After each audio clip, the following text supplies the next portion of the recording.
Welcome back. ਮੈਂ ਮਨਵੀਰ ਕੌਰ। ਅੱਜ ਦੀ video 'ਚ ਗੱਲ ਕਰਾਂਗੇ ਜਿਵੇਂ ਪੰਜਾਬ ਦੇ ਵਿੱਚ ਹੁਣ ਸ਼ੰਕੇ ਜਤਾਏ ਜਾ ਰਹੇ ਆ ਕਿ ਜਿਹੜਾ ਮਤਦਾਨ ਜੋ ਐਤਵਾਰ ਨੂੰ ਹੋਣ ਵਾਲਿਆ ਇਹਦਾ ਜੋ ਸਿੱਟਾ ਨਿਕਲੇਗਾ ਸਿੱਟਾ ਹੀ ਨਿਕਲੇਗਾ ਵੀ ਕਿਸੇ ਵੀ ਇੱਕ ਪਾਰਟੀ ਦੇ ਕੋਲ ਬਹੁਮਤ ਨਹੀਂ ਹੋਏਗਾ, ਮੈਜੋਰਿਟੀ ਦੀ ਸਰਕਾਰ ਨਹੀਂ ਆਏਗੀ, ਇੱਕ ਫ੍ਰੈਕਚਰਡ ਮੈਂਡੇਟ ਆਏਗਾ। ਜਿੰਨੇ ਵੀ ਸਰਵੇ ਆ ਜਿੰਨੇ ਵੀ ਪੋਲੀਟੀਕਲ ਐਨਾਲਿਸਟ ਆ ਇਸ ਗੱਲ ਦਾ ਸ਼ੰਕਾ ਜਤਾ ਰਹੇ ਆ, ਔਰ ਬਾਕੀ ਜੋ ਫਾਈਨਲ ਆਏਗਾ ਉਹ ਤਾਂ ਰਿਜ਼ਲਟ ਆਉਣ ਤੋਂ ਬਾਅਦ it will be clear. But ਅੱਜ ਆਪਾਂ ਵੀਡੀਓ 'ਚ ਗੱਲ ਕਰਾਂਗੇ ਕਿ ਪੰਜਾਬ ਦੇ ਵਿੱਚ ਪਹਿਲੀ ਵਾਰੀ ਕਦੋਂ ਮਾਈਨੋਰਿਟੀ ਗਵਰਨਮੈਂਟਸ ਆਈਆਂ, ਮਤਲਬ ਕਿ ਮਾਈਨੋਰਿਟੀ ਦੀ ਸਰਕਾਰ ਬਣੀ ਜਿਨ੍ਹਾਂ ਦੇ ਕੋਲ ਬਹੁਮਤ ਨਹੀਂ ਸੀ, ਉਹਨਾਂ ਨੇ ਬਾਕੀਆਂ ਦੇ ਨਾਲ ਗੱਠਜੋੜ ਕਰਕੇ ਆਪਣੀ ਸਰਕਾਰ ਬਣਾਈ ਔਰ ਉਹ ਕਾਮਯਾਬ ਰਹੀ ਸੀ ਕਿ ਨਹੀਂ ਰਹੀ ਸੀ। ਉਹਦੇ ਨਾਲ ਪੰਜਾਬ ਨੂੰ ਕੀ ਨੁਕਸਾਨ ਹੋਇਆ, ਪੰਜਾਬ ਦੇ ਮੁੱਦਿਆਂ ਨੂੰ ਕੀ ਨੁਕਸਾਨ ਹੋਇਆ, ਪੰਜਾਬੀਅਤ ਨੂੰ ਕੀ ਨੁਕਸਾਨ ਹੋਇਆ। ਪੰਜਾਬ ਦੇ ਵਿੱਚ ਗੱਠਜੋੜਾਂ ਦੀ ਸਰਕਾਰਾਂ ਉਦੋਂ ਸ਼ੁਰੂ ਹੋਈਆਂ ਜਦੋਂ ਅੱਜ ਦਾ ਪੰਜਾਬ ਬਣਿਆ, ਮਤਲਬ 1966 ਦਾ ਜਿਹੜਾ ਰੀਆਰਗੇਨਾਈਜੇਸ਼ਨ ਐਕਟ ਬਣਦਾ ਆ ਪ੍ਰਾਈਮ ਮਿਨਿਸਟਰ ਇੰਦਰਾ ਗਾਂਧੀ ਲਾਲ ਬਹਾਦਰ ਸ਼ਾਸਤਰੀ ਦੀ ਡੈਥ ਤੋਂ ਬਾਅਦ ਜਨਵਰੀ 1966 'ਚ ਪ੍ਰਾਈਮ ਮਿਨਿਸਟਰ ਬਣਦੇ ਆ ਔਰ ਉਹ ਪੰਜਾਬ ਦੀ ਰੀਆਰਗੇਨਾਈਜੇਸ਼ਨ ਲਈ ਤਿਆਰ ਹੋ ਜਾਂਦੇ ਆ। ਔਰ ਉਦੋਂ ਜਦੋਂ ਹਰਿਆਣਾ ਨਿਕਲ ਜਾਂਦਾ ਹੈ ਨਵੰਬਰ 1966 ਦੇ ਵਿੱਚ ਔਰ ਹਿਮਾਚਲ ਦਾ ਕੋਈ ਸੂਬਾ ਹਿੱਸਾ ਚਲਾ ਜਾਂਦਾ, ਉਦੋਂ ਜਿਹੜਾ ਛੋਟਾ ਪੰਜਾਬ ਬਚਦਾ ਜਿਹਨੂੰ ਅੱਜ ਕੱਲ੍ਹ ਸੂਬੀ ਕਹਿੰਦੇ ਨੇ, ਪੰਜਾਬੀ ਸੂਬੀ, ਉਹਦੇ ਵਿੱਚ ਜਿਹੜੀ ਡੈਮੋਗ੍ਰਾਫਿਕ ਇਕੁਏਸ਼ਨਸ ਆ ਉਹ ਚੇਂਜ ਹੁੰਦੀਆਂ। ਪਹਿਲਾਂ ਪੰਜਾਬ ਜਿਹੜਾ ਹੁੰਦਾ ਹਿੰਦੂ ਮੈਜੋਰਿਟੀ ਸੂਬਾ ਹੁੰਦਾ, ਪਰ ਬਾਅਦ ਵਾਲਾ ਪੰਜਾਬ ਸਿੱਖ ਮੈਜੋਰਿਟੀ ਬਣਦਾ। ਪਹਿਲੇ ਪੰਜਾਬ ਦੇ ਵਿੱਚ ਜਦੋਂ ਹਰਿਆਣਾ ਸ਼ਾਮਿਲ ਸੀ ਉਦੋਂ ਕਾਂਗਰਸ ਦੀ ਡੋਮੀਨੈਂਸ ਸੀ, ਕਾਂਗਰਸ ਦੀ ਮੋਨੋਪਲੀ ਚੱਲਦੀ ਸੀ।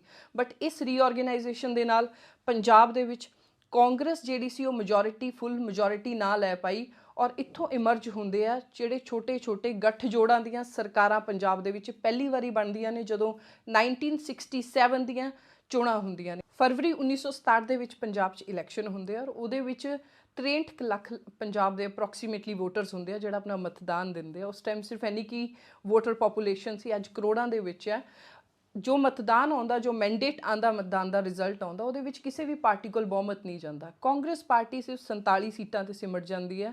ਜਿਹੜੀ ਅਕਾਲੀ ਦਲ ਸੀ ਸੰਤ ਫਤਿਹ ਸਿੰਘ ਉਹ 24 ਸੀਟਾਂ ਲੈ ਜਾਂਦੀ ਹੈ, ਨਾਲ ਜਨਸੰਘ ਵੀ ਹੁੰਦਾ, ਜਨਸੰਘ ਵੀ 8-9 ਸੀਟਾਂ ਲੈ ਜਾਂਦਾ, plus master Tara Singh and CPI and ਹੋਰ ਪਾਰਟੀਆਂ। ਹੁੰਦਾ ਕੀ ਆ ਵੀ ਕਿਸੇ ਵੀ ਪਾਰਟੀ ਕੋਲ ਬਹੁਮਤ ਨਹੀਂ ਹੁੰਦਾ। ਕਾਂਗਰਸ ਕੋਲ 47 ਸੀਟਾਂ ਹੁੰਦੀਆਂ ਔਰ ਸਰਕਾਰ ਬਣਾਉਣ ਲਈ 104 ਦੀ ਅਸੈਂਬਲੀ ਦੇ ਵਿੱਚੋਂ 52-53 MLA ਚਾਹੀਦੇ ਹੁੰਦੇ ਆ। ਸੋ ਕਾਂਗਰਸ ਲਈ ਬਹੁਤ ਈਜ਼ੀ ਗੇਮ ਸੀ ਕਿ ਕੁਛ MLA ਇੱਧਰੋਂ ਉੱਧਰੋਂ ਕਰਕੇ ਟ੍ਰੇਡਿੰਗ ਕਰਕੇ ਅਗਰ ਆ ਜਾਣ ਤਾਂ ਸਰਕਾਰ ਬਹੁਤ ਈਜ਼ੀਲੀ ਬਣ ਸਕਦੀ ਸੀ। ਪਰ ਕਾਂਗਰਸ ਦੀ ਉਸ ਸਮੇਂ ਦੀ ਧੜੇਬਾਜ਼ੀ ਸੀ, ਕਾਂਗਰਸ ਦੇ ਅੰਦਰ ਅਲੱਗ-ਅਲੱਗ ਧੜੇ ਬਣੇ ਹੋਏ ਸੀ, ਇਸ ਕਰਕੇ ਕਾਂਗਰਸ ਲੇਟ ਹੋ ਜਾਂਦੀ ਹੈ। ਔਰ ਕਾਂਗਰਸ ਦੀ ਇਸ ਲੇਟ ਲਤੀਫੀ ਦਾ ਫਾਇਦਾ ਚੱਕਦੇ ਆ ਜਿਹੜੇ ਬਾਕੀ ਦੇ ਦਲ ਹੁੰਦੇ ਆ, Akali Dal and CPI, Swatantra party, republican party, ਕੁਛ ਇੰਡੀਪੈਂਡੈਂਟ, ਕੁਛ ਅਕਾਲੀ ਦਲ, ਤਾਰਾ ਸਿੰਘ, ਇਹ ਸਾਰੇ ਮਿਲ ਕੇ Gurnam Singh high court retired ਜੱਜ ਹੁੰਦੇ ਆ, ਉਹਨਾਂ ਦੀ ਅਗਵਾਈ ਦੇ ਵਿੱਚ ਖੰਨਾ ਕਨਵੈਨਸ਼ਨ ਹੁੰਦੀ ਆ। ਉੱਥੇ ਫੈਸਲਾ ਕਰਦੇ ਨੇ, ਉਹ 11 ਨੂੰ 31 ਪ੍ਰੋਗਰਾਮ ਰੱਖਦੇ ਨੇ ਕਿ ਆਪਾਂ ਇਹਨਾਂ ਪ੍ਰੋਗਰਾਮਸ 'ਤੇ ਕੰਮ ਕਰਾਂਗੇ, ਇਸ ਕਰਕੇ ਆਪਾਂ ਨੂੰ ਸਾਰਿਆਂ ਨੂੰ ਇਕੱਠੇ ਹੋ ਕੇ ਸਰਕਾਰ ਬਣਾਉਣੀ ਚਾਹੀਦੀ ਆ। ਉਹਦਾ ਨਾਮ ਰੱਖਦੇ ਯੂਨਾਈਟਿਡ ਫਰੰਟ। ਸੋ ਯੂਨਾਈਟਿਡ ਫਰੰਟ ਕਾਂਗਰਸ ਦੀ ਧੜੇਬਾਜ਼ੀ ਤੋਂ, ਹਜੇ ਕਾਂਗਰਸ ਆਪਣੀ ਧੜੇਬਾਜ਼ੀ ਦੀਆਂ ਲੜਾਈਆਂ 'ਚ ਫਸੀ ਹੁੰਦੀ ਆ, ਗਵਰਨਰ ਦੇ ਕੋਲ ਜਾ ਕੇ ਇਹ ਪ੍ਰਪੋਜ਼ਲ ਰੱਖ ਦਿੰਦੇ ਆ ਕਿ ਅਸੀਂ ਸਰਕਾਰ ਬਣਾਵਾਂਗੇ, ਸਾਡੇ ਕੋਲ ਮੈਜੋਰਿਟੀ ਹੈ। ਸੋ ਇੱਥੇ ਜਿਹੜੀ ਸਿਚੁਏਸ਼ਨ ਅਰਾਈਜ਼ ਹੁੰਦੀ ਉਹ ਇੱਦਾਂ ਦੀ ਆਉਂਦੀ ਹੈ ਕਿ ਸਿਰਫ ਇੱਕ ਸੀਟ ਦਾ ਫਰਕ ਹੁੰਦਾ। ਜਿਹੜੀ ਕਾਂਗਰਸ ਆ ਉਹਦੇ ਨਾਲ ਵੀ ਕੁਛ ਇੰਡੀਪੈਂਡੈਂਟ ਹੁੰਦੇ MLA, ਉਹਨਾਂ ਕੋਲ 52 ਹੁੰਦੇ ਆ, ਔਰ ਇਹ ਜਿਹੜਾ ਯੂਨਾਈਟਿਡ ਫਰੰਟ ਹੈ ਇਹਦੇ ਕੋਲ 53 ਕੈਂਡੀਡੇਟਸ ਹੁੰਦੇ ਆ, MLA ਹੁੰਦੇ ਆ। ਸੋ ਸਿਰਫ ਇੱਕ ਸੀਟ ਦਾ ਬਹੁਤ ਨੈਰੋ ਡਿਫਰੈਂਸ ਹੁੰਦਾ। ਬਟ ਯੂਨਾਈਟਿਡ ਫਰੰਟ 1967 ਦੇ ਵਿੱਚ ਪਹਿਲੀ ਵਾਰ ਇੱਕ ਇੱਦਾਂ ਦੀ ਸਰਕਾਰ ਪੰਜਾਬ 'ਚ ਆਉਂਦੀ ਹੈ ਜਿਹੜੀ ਨੌਨ ਕਾਂਗਰਸ ਹੁੰਦੀ ਹੈ। ਸੋ ਬੇਸਿਕਲੀ ਜੋ ਯੂਨਾਈਟਿਡ ਫਰੰਟ ਸੀ ਉਹ ਕਾਂਗਰਸ ਦੇ ਖਿਲਾਫ ਹੀ ਇੱਕ ਫਰੰਟ ਬਣਿਆ ਸੀ, ਜਿਹੜਾ 1967 ਦੇ ਵਿੱਚ ਪਹਿਲੀ ਵਾਰੀ ਗੱਠਜੋੜ ਦੀ ਸਰਕਾਰ ਪੰਜਾਬ 'ਚ ਬਣਦੀ ਹੈ। ਕਾਂਗਰਸ ਪਾਰਟੀ ਹਮੇਸ਼ਾ ਤੋਂ ਹੀ ਹਾਈ ਕਮਾਂਡ ਦੇ ਆਰਡਰਾਂ 'ਤੇ ਚੱਲਦੀ ਆ ਰਹੀ ਹੈ। ਜਿਹੜੀ ਹਾਈ ਕਮਾਂਡ ਸੀ ਉਹਨੂੰ ਇਹ ਚੀਜ਼ ਗਵਾਰਾ ਨਹੀਂ ਸੀ ਕਿ ਕਾਂਗਰਸ ਪਾਰਟੀ ਕਿਸੇ ਨਾਲ ਗੱਠਜੋੜ ਬਣਾਵੇ ਜਾਂ ਕਾਂਗਰਸ ਪਾਰਟੀ ਕਿਸੇ ਹੋਰਲੇ ਬਾਹਰਲੇ ਬੰਦੇ ਨੂੰ ਕਾਂਗਰਸ 'ਚ ਲਿਆ ਕੇ ਉਹਨੂੰ ਇੱਕ ਚਿਹਰਾ ਬਣਾ ਦੇ। ਜਿਵੇਂ ਕਾਂਗਰਸ ਦੀਆਂ ਇਸ ਟਾਈਮ 'ਤੇ ਇਹ ਵੀ ਕੋਸ਼ਿਸ਼ਾਂ ਚੱਲ ਰਹੀਆਂ ਸੀ, ਜੋ ਮਹਾਰਾਜਾ ਪਟਿਆਲਾ ਨੇ, ਉਹਨਾਂ ਦਾ ਜ਼ਿਕਰ ਕਰਨਾ ਇੱਥੇ ਜ਼ਰੂਰੀ ਹੈ ਕਿਉਂਕਿ ਕੈਪਟਨ ਅਮਰਿੰਦਰ ਸਿੰਘ ਉਸੇ ਹੀ ਫੈਮਿਲੀ ਲਾਈਨ ਤੋਂ ਹੈ। Maharaja Patiala independent election contest ਕਰਦੇ ਸੀ ਇੱਥੇ, ਔਰ ਉਹਨਾਂ ਦੇ ਨਾਲ ਮਹਾਰਾਣੀ ਮਹਿੰਦਰ ਕੌਰ ਵੀ ਸੀਗੇ ਔਰ ਹੋਰ ਵੀ ਬਹੁਤ ਲੋਕ ਇੱਦਾਂ ਸੀ ਜਿਹੜੇ ਇੰਡੀਪੈਂਡੈਂਟ ਔਰ ਇੱਕ ਦਮਦਾਰ ਕੈਂਡੀਡੇਟ ਸੀ ਉਸ ਸਮੇਂ ਦੇ। ਸੋ ਕਾਂਗਰਸ ਦੀ ਕੋਸ਼ਿਸ਼ ਸੀ ਵੀ ਇਹਨਾਂ ਨੂੰ ਨਾਲ ਲੈ ਕੇ ਸਰਕਾਰ ਬਣਾਈ ਜਾਵੇ, ਬਟ ਕਾਂਗਰਸ ਹਾਈ ਕਮਾਂਡ ਨੂੰ ਇਹ ਚੀਜ਼ ਐਕਸੈਪਟੇਬਲ ਨਹੀਂ ਸੀ ਕਿਉਂਕਿ ਕਾਂਗਰਸ ਦੀ ਬਹੁਤ ਸਾਲਾਂ ਤੋਂ ਪੰਜਾਬ ਦੇ ਵਿੱਚ ਮੋਨੋਪਲੀ ਚੱਲ ਰਹੀ ਸੀ। But it was the first time reorganisation Punjab ਦੀ ਹੋਣ ਤੋਂ ਬਾਅਦ ਜਦੋਂ ਕਾਂਗਰਸ ਦੀ ਮੋਨੋਪਲੀ ਥੋੜੀ ਦੇਰ ਦੇ ਲਈ ਰੁਕੀ, ਪਰ ਇਹ ਯੂਨਾਈਟਿਡ ਫਰੰਟ ਦੀ ਸਰਕਾਰ ਬਣ ਤਾਂ ਗਈ। ਇਹਦੇ ਪਿੱਛੇ ਵੀ ਕਿਸ ਤਰ੍ਹਾਂ ਇਹ ਸਰਕਾਰ ਨੂੰ ਗਿਰਾਉਣ ਦੀਆਂ ਕੋਸ਼ਿਸ਼ਾਂ ਚੱਲੀਆਂ, ਉਹਦੀ ਗੱਲ ਕਰਾਂਗੇ ਅੱਗੇ ਆਪਾਂ। ਇਹ ਜਿਹੜੇ ਮੁੱਖ ਮੰਤਰੀ ਨਵੇਂ ਬਣੇ ਸੀ ਉਹ ਸੀ ਗੁਰਨਾਮ ਸਿੰਘ ਜੀ। ਉਹ ਸਿਰਫ ਔਰ ਸਿਰਫ 8 ਮਹੀਨੇ ਆਪਣੀ ਸਰਕਾਰ ਚਲਾ ਪਾਏ। ਜਿਹੜੇ 11 ਨੁਕਾਤੀ ਪ੍ਰੋਗਰਾਮ ਤੇ ਸਹਿਮਤੀ ਹੋਈ ਸੀ ਉਹਦੇ 'ਚ ਇਹੀ ਗੱਲਾਂ ਸੀ ਜੋ ਅੱਜ ਦੇ ਸਮੇਂ 'ਚ ਵੀ ਚੱਲ ਰਹੀਆਂ ਨੇ। ਟੈਕਸ ਘਟਾ ਦਾਂਗੇ, ਇੰਸਪੈਕਟਰ ਰਾਜ ਖਤਮ ਕਰ ਦਾਂਗੇ, ਗੁੰਡਾਗਰਦੀ ਖਤਮ ਕਰ ਦਾਂਗੇ, ਵਧੀਆ ਮਾਹੌਲ ਸਿਰਜਾਂਗੇ, ਇੰਡਸਟਰੀ ਨੂੰ ਵਧਾਵਾ ਦੇਵਾਂਗੇ ਵਗੈਰਾ ਵਗੈਰਾ। ਪਰ ਗੁਰਨਾਮ ਸਿੰਘ ਸਿਰਫ 8 ਮਹੀਨੇ ਸੀਐਮ ਰਹਿ ਪਾਉਂਦੇ ਆ, ਕਿਉਂਕਿ ਇਹ ਸਰਕਾਰ ਬਣਾਉਣ ਦੇ ਲਈ ਜਿਹੜਾ ਯੂਨਾਈਟਿਡ ਫਰੰਟ ਤਿਆਰ ਹੋਇਆ ਸੀ ਇਹਦੇ ਵਿੱਚ ਬੜੇ ਅਲੱਗ-ਅਲੱਗ ਤਰ੍ਹਾਂ ਦੇ ਕੰਬੀਨੇਸ਼ਨ ਸੀ। ਵੈਰੀ ਵੋਲਾਟਾਈਲ ਕਾਕਟੇਲ ਬਣ ਗਿਆ ਸੀ। ਜਿਵੇਂ ਕਿ ਅਕਾਲੀ ਦਲ, ਜਿਹੜਾ ਅਕਾਲੀ ਦਲ ਦੋ ਧੜਿਆਂ 'ਚ ਵੰਡਿਆ ਹੋਇਆ ਸੀ, ਉਹ ਵੀ ਧੜੇ ਦੋਨੋਂ ਇਕੱਠੇ ਆ ਗਏ ਸੀ ਜਿਹੜੇ ਇੱਕ ਦੂਜੇ ਦੇ ਧੁਰ ਵਿਰੋਧੀ ਸੀ। ਉਸ ਤੋਂ ਬਾਅਦ ਜਿਹੜਾ ਜਨ ਸੰਘ ਹੈ ਉਹ ਵੀ ਅਕਾਲੀ ਦਲ ਦੇ ਨਾਲ ਆ ਗਿਆ ਸੀ। ਹੁਣ ਅਕਾਲੀ ਦਲ ਕਿਤੇ ਪੰਜਾਬ ਸੂਬਾ ਮੂਵਮੈਂਟ ਦੀ ਲੜਾਈ ਲੜਦਾ ਸੀ ਔਰ ਜਨ ਸੰਘ ਇਹਨਾਂ ਦੇ ਵਿਰੁੱਧ ਸੀ, ਪੰਜਾਬੀ ਸੂਬਾ ਮੂਵਮੈਂਟ ਦੇ ਵਿਰੁੱਧ ਸੀ। ਉਹ ਹਿੰਦੂ ਐਂਡ ਹਿੰਦੁਸਤਾਨ ਦੀ ਗੱਲ ਕਰਦੇ ਸੀ ਔਰ ਅਕਾਲੀ ਦਲ ਪੰਜਾਬੀ ਐਂਡ ਪੰਜਾਬੀਅਤ ਦੀ ਗੱਲ ਕਰਦੇ ਸੀ। ਸੋ ਨਾਲ ਹੀ ਕਮਿਊਨਿਸਟ ਪਾਰਟੀ ਵੀ ਵਿੱਚ ਆ ਜਾਂਦੀ ਔਰ ਕਮਿਊਨਿਸਟ ਪਾਰਟੀ ਜਿਹੜੀ ਆ ਉਹ ਜਨਸੰਘ ਦੇ ਅਗੇਨ ਉਹਨਾਂ ਦਾ ਜਿਹੜਾ ਆਈਡੀਓਲੋਜੀ, ਉਹਨਾਂ ਦੀ ਵਿਚਾਰਧਾਰਾ ਉਹ totally right wing and left wing totally opposite C. So communist party ਜਿਹੜੀ ਸੀ ਉਹ ਹਮੇਸ਼ਾ ਕਿਰਤੀਆਂ ਦੀ ਗੱਲ ਕਰਦੀ ਸੀ, ਕਿਰਤੀਆਂ ਨੂੰ ਵੱਧ ਤਨਖਾਹਾਂ ਦੇਣ ਦੀ ਔਰ ਉਹਨਾਂ ਨੂੰ ਹੋਰ ਰੈਪੂਟੇਬਲ ਲਾਈਫ ਜੀਣ ਦੇ ਅਧਿਕਾਰ ਦੇਣ ਦੀ ਗੱਲ ਕਰਦੀ ਸੀ। ਪਰ ਜਿਹੜਾ ਜਨਸੰਘ ਸੀ ਉਹ ਰਾਈਟ ਆਈਡੀਓਲੋਜੀ ਤੋਂ ਪ੍ਰਭਾਵਿਤ ਸੀ। ਇਹੀ ਜਨਸੰਘ ਜਿਹੜਾ ਬਾਅਦ ਵਿੱਚ ਆ ਕੇ ਬੀਜੇਪੀ ਬਣਦਾ। ਬੀਜੇਪੀ ਦੀਆਂ ਅੱਜ ਵੀ ਜਿਹੜੀਆਂ ਲੈਫਟ ਵਰਸਿਸ ਰਾਈਟ ਜਿਹੜਾ ਕਮਿਊਨਿਸਟਾਂ ਨਾਲ ਚੱਲਦਾ ਰਹਿੰਦਾ, ਉਹੀ ਚੀਜ਼ ਇਹਦੇ ਵਿੱਚ ਸੀ। ਸੋ ਇੱਕ ਬੜਾ ਵੋਲੇਟਾਈਲ ਕੰਬੀਨੇਸ਼ਨ ਸੀ ਜੋ ਕਿਸੇ ਵੀ ਟਾਈਮ ਬਲਾਸਟ ਹੋ ਸਕਦਾ ਸੀ। ਔਰ ਸਾਈਡ ਬਾਈ ਸਾਈਡ ਕਾਂਗਰਸ ਦੇ ਜਿਹੜੇ ਲੀਡਰ ਸੀ ਉਹ ਸੀ ਗਿਆਨ ਸਿੰਘ ਰਾੜੇਵਾਲਾ। ਜਦੋਂ ਪੰਜਾਬ ਦੀ ਰੀਆਰਗੇਨਾਈਜੇਸ਼ਨ ਹੁੰਦੀ ਹੈ ਉਸ ਟਾਈਮ ਗਿਆਨੀ ਗੁਰਮੁਖ ਸਿੰਘ ਮੁਸਾਫਿਰ ਨੂੰ ਕੁਝ ਮਹੀਨਿਆਂ ਦੇ ਲਈ ਸੀਐਮ ਲਾਇਆ ਜਾਂਦਾ। ਉਹ ਕਾਂਗਰਸ ਲੀਡਰ ਸੀਗੇ। ਸੋ ਇੱਕ ਜ਼ਾਹਿਰ ਜਿਹੀ ਗੱਲ ਸੀ ਕਿ 67 ਦੀਆਂ ਇਲੈਕਸ਼ਨਾਂ ਤੋਂ ਬਾਅਦ ਉਹੀ ਇੱਕ ਲੀਡਰ ਪ੍ਰੋਜੈਕਟ ਕੀਤੇ ਗਏ ਸੀ ਕਾਂਗਰਸ ਵੱਲੋਂ ਕਿ ਸੀਐਮ ਹੋਣਗੇ। ਬਟ ਇਹਨਾਂ ਇਲੈਕਸ਼ਨਾਂ ਦੇ ਵਿੱਚ ਗਿਆਨੀ ਗੁਰਮੁਖ ਸਿੰਘ ਮੁਸਾਫਿਰ ਹਾਰ ਜਾਂਦੇ ਨੇ। ਉਹਨਾਂ ਨੂੰ ਹਰਾਉਂਦਾ ਕੌਣ ਹੈ? ਇੱਕ ਲੇਬਰ ਦਾ ਲੀਡਰ ਕਹਾਉਣ ਨਾਲ ਇੱਕ ਬੜੇ ਛੋਟੇ ਜਿਹੇ ਉਮਰ ਦੇ ਸਤਪਾਲ ਡਾਂਗ, ਇੱਕ ਕਮਿਊਨਿਸਟ ਵਿਚਾਰਧਾਰਾ ਤੋਂ ਸਤਪਾਲ ਡਾਂਗ ਤੋਂ ਗਿਆਨੀ ਗੁਰਮੁਖ ਸਿੰਘ ਮੁਸਾਫਿਰ ਹਾਰ ਜਾਂਦੇ ਨੇ, ਸ਼ਹਿਰਟਾ ਤੋਂ। ਸੋ ਗਿਆਨੀ ਗੁਰਮੁਖ ਸਿੰਘ ਮੁਸਾਫਿਰ ਇੱਥੇ ਲੀਡਰਸ਼ਿਪ ਤੋਂ ਬਾਹਰ ਹੋ ਜਾਂਦੇ ਨੇ। ਕਾਂਗਰਸ ਦੇ ਵਿੱਚ ਲੀਡਰਸ਼ਿਪ ਕ੍ਰਾਈਸਿਸ ਹੁੰਦਾ ਹੈ।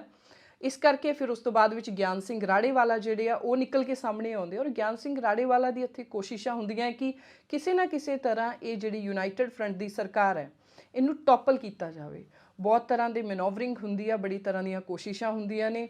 ਹਾਰਸ ਟ੍ਰੇਡਿੰਗ ਵਰਡ ਨਵਾਂ ਇੱਦਾਂ ਲੱਗਦਾ ਹੈ ਕਿ ਅੱਜ ਨਵਾਂ ਵਰਡ ਹੈ, ਬਟ ਇਹ ਬਹੁਤ ਸਾਲਾਂ ਤੋਂ ਚੱਲਦਾ ਆ ਰਿਹਾ। ਜਿਹੜੇ ਐਮਐਲਏ ਇੱਕ ਦੂਸਰੇ ਦੇ ਧੜਿਆਂ ਦੇ ਲਾਲਚ ਦੇ ਕੇ ਜਾਂ ਕਿਸੇ ਤਰ੍ਹਾਂ ਦੇ ਫੇਵਰਿਜ਼ਮ ਦੇ ਨਾਲ ਟ੍ਰੇਡ ਕਰਨਾ, ਉਹ ਸਾਰਾ ਕੁਝ 1967 ਦੀਆਂ ਗੱਠਜੋੜ ਦੇ ਕਾਰਨ ਹੋ ਰਿਹਾ ਸੀ ਔਰ ਜ਼ਿਆਦਾਤਰ ਕਾਂਗਰਸ ਪਾਰਟੀ ਵੱਲੋਂ ਕੀਤਾ ਜਾ ਰਿਹਾ ਸੀ। ਉਸ ਸਮੇਂ ਕੀ ਹੋਇਆ ਕਿ ਯੂਨਾਈਟਿਡ ਫਰੰਟ ਦੀ ਵੀ ਜਿਹੜੀ ਸਰਕਾਰ ਸੀ ਇਹਦੇ ਵਿੱਚ ਵੀ ਬਹੁਤ ਤਰ੍ਹਾਂ ਦੇ ਧੜੇ ਬਣਨ ਲੱਗ ਗਏ ਸੀ, ਬਹੁਤ ਤਰ੍ਹਾਂ ਦੇ ਡਿਫਰੈਂਸਿਸ ਆਉਣ ਲੱਗ ਗਏ ਸੀ। ਜਿਵੇਂ ਆਪਾਂ ਪਹਿਲਾਂ ਗੱਲ ਕੀਤੀ ਕਿ ਕਮਿਊਨਿਸਟ ਔਰ ਜਨਸੰਘ ਦੇ ਕਈ ਮੁੱਦਿਆਂ ਤੇ ਲੈ ਕੇ ਇਸ਼ੂ ਰਾਈਜ਼ ਹੋਣ ਲੱਗ ਗਏ ਸੀ। ਪਲੱਸ ਜਿਹੜੀ ਅਕਾਲੀ ਦਲ ਸੀ ਉਹ ਵੀ ਟੁੱਟ ਗਈ ਸੀ। ਅਕਾਲੀ ਦਲ ਸੰਤ ਫਤਿਹ ਸਿੰਘ ਜਿਹੜੀ 24 ਸੀਟਾਂ ਲੈ ਗਈ ਸੀ, ਉਹਦੇ ਵਿੱਚੋਂ ਵੀ ਲਛਮਣ ਸਿੰਘ ਗਿੱਲ ਇੱਕ ਅਲੱਗ ਧੜਾ ਲੈ ਕੇ ਬਾਹਰ ਨਿਕਲ ਕੇ ਇੱਕ ਅਲੱਗ ਧੜਾ ਬਣਾ ਲੈਂਦੇ ਨੇ। ਇਨਫੈਕਟ ਇੱਕ ਪਾਰਟੀ ਬਣਾ ਲੈਂਦੇ ਨੇ, ਜਨਤਾ ਪਾਰਟੀ। ਸੋ ਇਹਦੇ ਨਾਲ ਜਿਹੜੀ ਸਰਕਾਰ ਪਹਿਲਾਂ ਹੀ ਇੱਕ ਸੀਟ ਦੇ ਡਿਫਰੈਂਸ ਦੇ ਨਾਲ ਟਿਕੀ ਹੋਈ ਸੀ। ਇੱਕ ਪਾਸੇ 52 ਸੀਟਾਂ ਸੀ ਕਾਂਗਰਸ ਦੇ ਧੜੇ ਦੇ ਵਿੱਚ ਔਰ ਯੂਨਾਈਟਿਡ ਫਰੰਟ ਦੇ ਵਿੱਚ 53 ਸੀਟਾਂ ਸੀ। ਸੋ ਇੱਕ ਹੀ ਐਮਐਲਏ ਦਾ ਵਿੱਚ ਰੌਲਾ ਸੀਗਾ। ਸੋ ਲਛਮਣ ਸਿੰਘ ਗਿੱਲ ਅਕਾਲੀ ਦਲ ਨੂੰ ਤੋੜ ਦਿੰਦੇ ਆ, ਅਕਾਲੀ ਦਲ ਦੇ ਵਿੱਚੋਂ ਨਿਕਲ ਕੇ ਅਲੱਗ ਆਉਂਦੇ ਨੇ ਔਰ ਹੋਰ ਬਹੁਤ ਤਰ੍ਹਾਂ ਦੇ ਮੁੱਦੇ ਰਾਈਜ਼ ਹੁੰਦੇ ਨੇ ਕਮਿਊਨਿਸਟ ਐਂਡ ਜਨਸੰਘ ਦੇ ਵੀ। ਜਿਹੜੇ ਕਮਿਊਨਿਸਟ ਲੀਡਰ ਸੀ ਉਸ ਸਮੇਂ ਹਰਕਿਸ਼ਨ ਸਿੰਘ ਸੁਰਜੀਤ ਸੀ, ਜੋ ਇੱਕ ਬਹੁਤ ਹੀ ਵਧੀਆ ਲੀਡਰ ਉਸ ਸਮੇਂ ਦੇ ਦੱਸੇ ਜਾਂਦੇ। ਆਪਾਂ ਉਹਨਾਂ ਬਾਰੇ ਕੁਆਇਟ ਪੜ੍ਹਿਆ ਵੀ ਹੋਇਆ, ਕੁਆਇਟ ਜਾਣਦੇ ਵੀ ਹਾਂ। ਸੋ ਵਟ ਕਮਸ ਕਿ ਅਲਟੀਮੇਟਲੀ ਜਿਹੜੇ ਮਾਰਚ 1967 ਦੇ ਵਿੱਚ ਇੱਕ ਚੀਫ ਮਿਨਿਸਟਰ ਬਣਦੇ ਨੇ ਗੁਰਨਾਮ ਸਿੰਘ ਗੱਠਜੋੜ ਦੀ ਸਰਕਾਰ ਤੋਂ। ਉਹਨਾਂ ਨੂੰ ਨਵੰਬਰ 1967 ਦੇ ਵਿੱਚ ਮਹਿਜ 8 ਮਹੀਨਿਆਂ ਦੇ ਵਿੱਚ ਹੀ ਉਹਨਾਂ ਨੂੰ ਰੈਜ਼ਿਗਨੇਸ਼ਨ ਦੇਣਾ ਪੈਂਦਾ। ਉਹਨਾਂ ਦੀ ਸਰਕਾਰ ਟੁੱਟ ਜਾਂਦੀ ਹੈ। ਸਰਕਾਰ ਕਿਵੇਂ ਟੁੱਟਦੀ ਹੈ? ਕਿਉਂਕਿ ਲਛਮਣ ਸਿੰਘ ਗਿੱਲ ਨੂੰ ਕਾਂਗਰਸ ਵੱਲੋਂ ਇਹ ਸਹਾਰਾ ਲਾਇਆ ਜਾਂਦਾ ਹੈ ਕਿ ਤੁਸੀਂ ਸਰਕਾਰ ਬਣਾਓ, ਅਸੀਂ ਤੁਹਾਨੂੰ ਆਪਣੀ ਮੈਜੋਰਿਟੀ, ਆਪਣਾ ਸਾਥ ਦੇਵਾਂਗੇ, ਤੁਹਾਡੇ ਨਾਲ ਗੱਠਜੋੜ ਕਰਾਂਗੇ ਔਰ ਤੁਸੀਂ ਅੱਗੇ ਆਓ। So Lachhman Singh Gill started projecting himself ਕਿ ਉਹ ਅਗਲੇ ਸੀਐਮ ਹੋਣਗੇ ਔਰ ਇੱਦਾਂ ਹੋਇਆ ਵੀ। 8 ਮਹੀਨੇ ਰਹੇ ਗੁਰਨਾਮ ਸਿੰਘ। ਨਵੰਬਰ 1967 ਦੇ ਵਿੱਚ ਉਹ ਰੈਜ਼ਿਗਨੇਸ਼ਨ ਦਿੰਦੇ ਔਰ ਉਸ ਤੋਂ ਬਾਅਦ ਲਛਮਣ ਸਿੰਘ ਗਿੱਲ ਜੋ ਅਕਾਲੀ ਦਲ ਤੋਂ ਟੁੱਟ ਕੇ ਇੱਕ ਅਲੱਗ ਧੜਾ ਜਨਤਾ ਪਾਰਟੀ ਬਣਾਉਂਦੇ ਔਰ ਚੀਫ ਮਿਨਿਸਟਰ ਬਣਦੇ ਔਰ ਉਹਨਾਂ ਨੂੰ ਸਪੋਰਟ ਮਿਲਦੀ ਹੈ ਕਾਂਗਰਸ ਪਾਰਟੀ ਦੀ। ਸੋ ਇਹੀ ਕਾਂਗਰਸ ਪਾਰਟੀ ਦੇ ਲੀਡਰ ਜਦੋਂ ਲక్ష్మణ ਸਿੰਘ ਗਿੱਲ ਦੂਸਰੀ ਯੂਨਾਈਟਿਡ ਫਰੰਟ ਦੀ ਸਰਕਾਰ ਦੇ ਵਿੱਚ ਸੀ, ਉਸ ਟਾਈਮ ਇਹਨਾਂ ਦੇ ਖਿਲਾਫ ਬੋਲਦੇ ਸੀ, ਕਿਉਂਕਿ Lakshman Singh Gill was very vocal about ਕਿ ਸਿੱਖ ਹੋਮਲੈਂਡ ਇੱਕ ਅਲੱਗ ਸੂਬਾ ਅਲੱਗ ਹੋਣਾ ਚਾਹੀਦਾ। ਸੋ ਫਿਰ ਵੀ to topple Gurnam Singh the government ਨੂੰ ਖਤਮ ਕਰਨ ਦੇ ਲਈ, ਉਹਨਾਂ ਨੂੰ ਗਵਰਨਮੈਂਟ ਚੋਂ ਬਾਹਰ ਕੱਢਣ ਦੇ ਲਈ, ਉਹ ਸਰਕਾਰ ਤੋੜਨ ਦੇ ਲਈ ਕਾਂਗਰਸ ਫਿਰ ਵੀ ਲక్ష్మణ ਸਿੰਘ ਗਿੱਲ ਨੂੰ ਸਪੋਰਟ ਕਰਦੀ ਹੈ ਸਰਕਾਰ ਬਣਾਉਣ ਦੇ ਲਈ। ਸੋ ਨਵੰਬਰ 'ਚ ਹੀ ਉਹ ਚੀਫ ਮਿਨਿਸਟਰ ਬਣਦੇ ਨੇ ਲక్ష్మణ ਸਿੰਘ ਗਿੱਲ। ਔਰ ਕਾਂਗਰਸ ਨੇ ਇੱਥੇ ਸੋਚਿਆ ਹੁੰਦਾ ਕਿ ਉਹ ਪਿੱਛੇ ਡਰਾਈਵਰ ਸੀਟ ਤੇ ਬੈਠ ਕੇ ਸਰਕਾਰ ਚਲਾਏਗੀ ਐਂਡ ਇਹ ਬਹੁਤ ਸਮੂਥ ਰਾਈਡ ਹੋਏਗੀ। ਬਟ ਲక్ష్మణ ਸਿੰਘ ਗਿੱਲ ਇੱਕ ਕਾਫੀ ਨੁਕਸਾਨ ਕਾਂਗਰਸ ਨੂੰ ਪਹੁੰਚਾ ਜਾਂਦੇ ਆ। ਜੋ ਕਾਂਗਰਸ ਦੀ ਲੀਡਰਸ਼ਿਪ ਦੇ ਅੰਦਰ ਦਾ ਪਾੜਾ ਹੁੰਦਾ, ਜੋ ਉਹਨਾਂ ਦੇ ਅੰਦਰ ਕ੍ਰਾਈਸਿਸ ਹੁੰਦਾ, ਉਹ ਲੋਕਾਂ ਦੇ ਸਾਹਮਣੇ ਰੱਖ ਜਾਂਦੇ ਆ। ਔਰ ਪਲੱਸ ਕਾਂਗਰਸ ਨੂੰ ਉਮੀਦ ਹੁੰਦੀ ਹੈ ਕਿ ਸਾਨੂੰ ਮਿਨਿਸਟਰੀਆਂ ਮਿਲਣਗੀਆਂ, ਸਾਨੂੰ ਕੈਬਨਿਟ 'ਚ ਜਗ੍ਹਾ ਮਿਲੇਗੀ, ਉਹ ਨਹੀਂ ਮਿਲਦੀ। ਰਾਦਰ ਉਹਨਾਂ ਲੋਕਾਂ ਨੂੰ ਜਗ੍ਹਾ ਮਿਲਦੀ ਹੈ ਜਿਹੜੇ ਕਾਂਗਰਸ ਤੋਂ ਦਲ ਬਦਲੂ ਕਰਕੇ ਲక్ష్మణ ਸਿੰਘ ਗਿੱਲ ਦੀ ਪਾਰਟੀ ਦੇ ਵਿੱਚ ਸ਼ਾਮਲ ਹੋਏ ਹੁੰਦੇ ਆ।